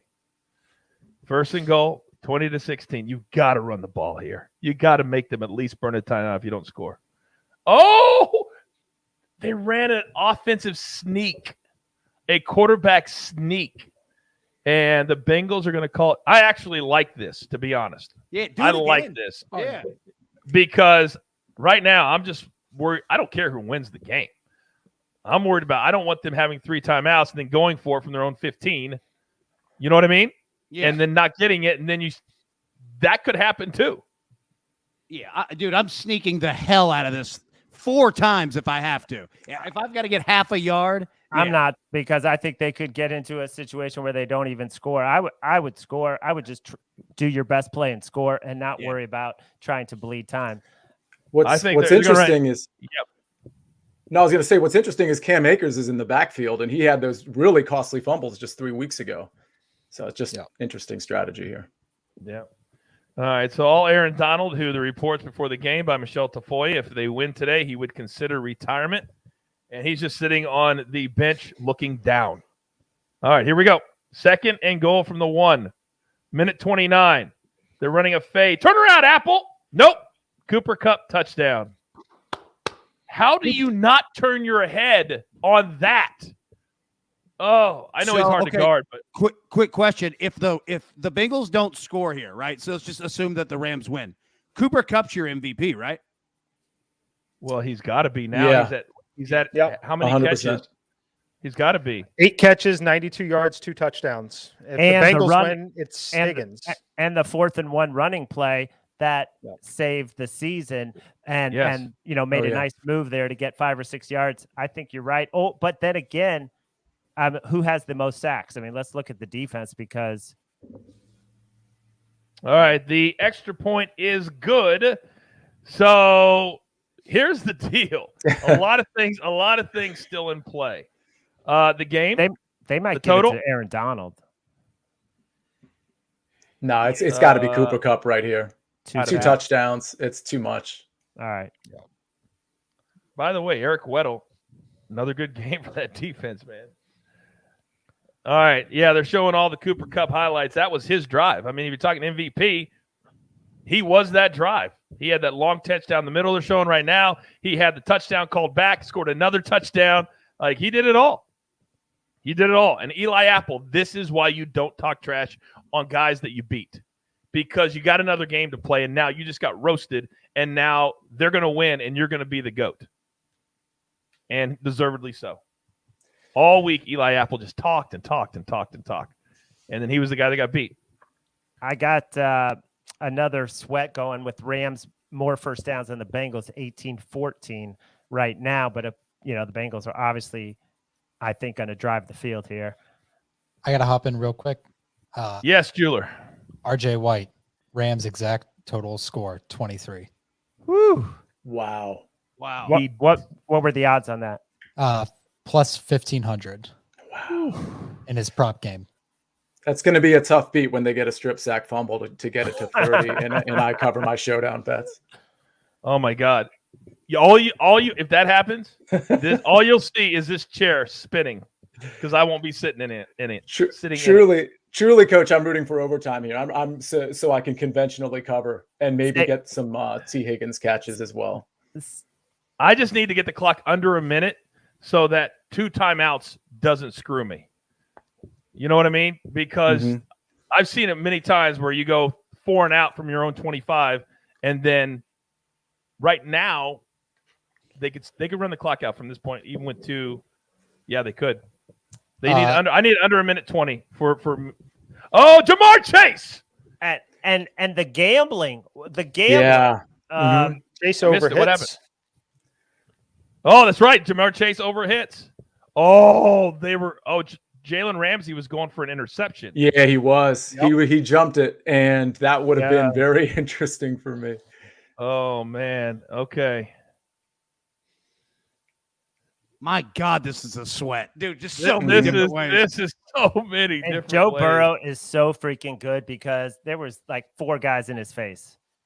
Yep. All right. So 1st and 10 over the middle, complete to Boyd at midfield. That was a great throw. Great throw. He had somebody right in his grill. So second down and 1. This is a guy who just 10 minutes ago I was thinking wasn't even going to walk back onto the field. I mean, this guy is so impressive. So good. All right, we're under a minute. I'll be honest. I'm torn. I don't even know what I want right here. All right, deep down the right. Oh, he just threw it away. All right, so throw away 48 seconds. I do not want overtime. I do not want overtime at all. Either a touchdown or you're over. You want overtime. No, I didn't. But I didn't bet the over personally. Gotcha. Like I played it for the show. Yeah, right. The only thing I played was the Bengals. Pretty big. That's the only bet I have, and a couple of little props. All right, 48 seconds, 3rd and 1. Do you run it here with 2 timeouts? They do, and they don't get the first down. They get stopped. Right again. Timeout for the Bengals. That Wow, was all Aaron Donald there. Yep. He grabbed him and pulled him back, didn't he? Mm-hmm. Boy, he is strong. All right. You know what? I would take an Aaron Donald stop right here and call it a day. Yes. Because I do not care who wins this game.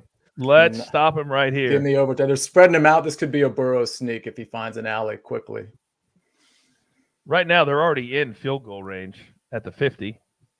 All right, 4th and 1. This is the game, boys. This is the game. Nobody say anything, please. All right, 4th and 1. Raheem Morris. Who would have thought we'd be showing him in Super Bowl 56? Defensive mind for the Rams. Here we go. 4 wideouts. 1 running back, Joe Burrow, to keep the Bengals alive. Back to pass. It's over. The Maestro's gone. Wow. The Maestro is gone. Burrow nearly got sacked, threw it, and who was that? Oh, Aaron Donald. Wouldn't you know it? Aaron Donald. And now he's running around saying, give me the ring. Wow, what a defensive stand by Aaron Donald. Stops the 3rd down play and then stops the 4th down play all by himself. Will Geppetto. Wow. Maestro might be right. Maybe Aaron Donald's in play for the MVP, especially after those last couple plays. Aaron Donald, baby, win that MVP. Hey, wow. Also, I want to say this. That 4th quarter ended Rams 7, Bengals 0. We just hit a square, plus 310, baby. Let's go. Let's go. Let's go. I want to show you guys something. Let me show you guys something. Hold on. All right. It's worth it, I promise. Come on. Sean McVay. That dude wins on the field, and look it up. He wins off the field too. Hey coach. Yeah. Those guys sent me 300, and I'm just moving it to you. I'm just like I'm a middleman. I'm sending you money too. So I think DraftKings is crashing right now, but I may or may not have hit a plus 10,000 bet to get the score at 23-20. No, you did not. No. Yes. Yep. Yes. You just didn't say anything the whole game. That's where I was on that. Wow. Did anybody Wow. did you guys just see the Gatorade color? Oh yeah. What was it? I hit Blue. that blue. I hit that. It was blue. Yep. Nice. Amazing. We won Amazing. blue. Blue. Well, it had to be blue for the Rams. Let me Wow, show you. what a game. What a game. Come here, son. We're just finishing up. Oh Come wow. here, Kate. Matthew Stafford rush attempts Come here, cashed on the last play for RJ. Oh, wow. All right, so the kids they've been quiet for 6 hours. Anything you want to say, Jade? I'm glad the Rams won because the Bengals beat us when they weren't supposed to. So now they get what they deserve. Yeah. Okay. The Bengals should have won. And why did the time run out? Yeah. They only play for 60 minutes, sweetheart. That's what they do. So? That's why we all think so. They could have gotten an interception. That's true. They could have gotten an interception. That happened before. You're right. Hey, It just you did a great job on Coach's face. You did a great job. Well done. Joe Burrow. Oh, my God. They said that you did a great job on my face. Oh, thank you. Those are the Munchkins, Kayana and JJ. All right. Well, the LA Rams are your Super Bowl 56 champions.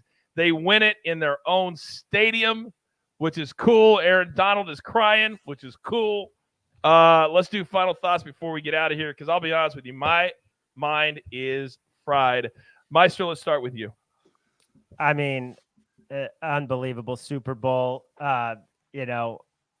Not a great night for me in terms of all my picks. I believe I was 7-8. I'm just glad that on Sportsline I added the Rams money line. I just didn't see how they could lose this game. I mean, they obviously could have, but look at that defensive line and how they dominated.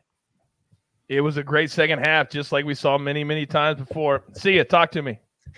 It was a really fun game. I got crushed on my plays. I mean, I gotta put it out there. You know, it's funny how the mind works. You watch Joe Burrow throw that desperation heave. It happens to be to Samaje Perine, and so you're thinking of all the things that could have happened. He catches that, then the game goes into overtime. Then T. Higgins catches 2 more balls. Then the Rams score a touchdown, and all of a sudden you're having a great day. I understand those things are built on a house of cards and not real life, but. You know, that's just the way the cookie crumbles sometimes. But what a game. It was a great game. I was able to get a live bet in on the Rams like during the game when Joe Burrow went out. But obviously that's not a play I put out. And so tough day on the betting card. Great game. So happy to be with you guys. Man, we loved having you. You added so much to it, as I knew you would. Mikey, what do you got? I'm thrilled. I ended up 3-0 on my full plays on the Super Bowl with the live play on Cooper Kupp that Alex and I hit over 87.5. Ended at 92, and I was very happy about that because a few tailed in the chat, and I saw they got 91.5. The 1-yard catch put him at 92, so they all got to cash with us as well. So very happy about that. Hit the parlay, Rams money line, Bengals plus 14.5, over 35.5. Yeah, fired up. Cashed all the DFS lineups. It was a great day. Awesome job by you. And you were so important to this. So thank you. AB, talk to me. Yep. And shout out to our man Trey Young. Had more threes than the Bengals had touchdowns. So shout out to him. Look, it was a great day betting wise, but you know what we said from the beginning of the postseason, that the Rams leveraged everything. Like, they give them credit, man. Like, that front office and the coaching staff, they said, you know what, put it all on the line. Let do or die right now. And they did it. They absolutely did it. So shout out to them. if I ever have a person who's a part of this family, and that's exactly what we are now. I mean, we're a one big family, and you hit a plus 10,000 play live on the show, damn it, you get to go last. Alex, talk to me. I appreciate it. I'm on cloud 9 right now. I am super stoked. Most profitable Super Bowl I've ever had betting. Went 5-2 on official picks, so that makes me very happy as well. Mike and I cashed that live bet on Cooper Kupp. Loved it. I've had such an amazing time. This has been such a great experience. It's been awesome. And for me, well, I didn't put out too many plays. I just had to put my reputation on the line. And whenever let's get it real close. You guys see what that says? It says, see ya. Just sent your boy what he owed him. And I love it when I can make a screenshot. The only thing that would have been better is if the maestro's name was right underneath it at the same time. But I'm sure that'll arrive. It's coming. It's coming. Screenshot that. It's a way station. I'm a way station for Alex, Mikey, and AB. Just sending it right to you. It was sitting in just don't worry, I'll get it. It takes a little while. Something takes a while to get from, Charlotte out here to God's country in Southern California. But don't worry. It'll get in my account. You guys have been amazing. And let me just end by saying this. Thank you to everybody at home. Thank you to Ben, Kelsey, Pooh Bear, Chad. We kid all the time. We like to make fun of each other all the time. But the bottom line is this. We get to do this every single day. We get to do this for a living, and we love it. But we would be talking to nobody if you guys did not watch us at home, did not follow us at home, did not subscribe at home. And for that, this means the world to us. There is nothing we would have rather done than be right here watching this show with you for the first time. But guess what? I hope you guys don't plan for the next 25 years to watch the game with anybody but this crew right here, because we're doing this every single year. Everybody on board with that? Oh, yeah. Everybody good with that? Damn, this was fun. So guess what? We don't have any more tickets to cash. But damn it, I'm going to end the show anyway, because that's how we do it here at the Early Edge. There's only one thing left to do. You got your marching orders. Let's take that plus 10,000 ticket for Alex. Oh, you know where. Straight to that damn pay window. Pay him, DraftKings. Pay the man. Oh, for my entire crew. Love them all. AB, M Squared, Alex, Sia, the Maestro, and of course, Jeweler, show your face. You did a 6-hour live show as the producer, and you may or may not have been intoxicated. Any final words from you? I don't know. I can't. My brain is also fried. For a number of reasons. I got to go and grade 500 bets we just did. It's going to be bad. That's all right. You still have to work. We don't. All right. Tell all your friends. You want to show that you can feel part of a community you can feel a part of, and you won't be minimalized. You won't be made fun of. Well, we might tease you a little bit, but this is where you can come. It's a safe space, and you'll be educated and entertained. Tell all your friends. There's only one show, powered by Sportsline. We like to call it the Early Edge. See you tomorrow.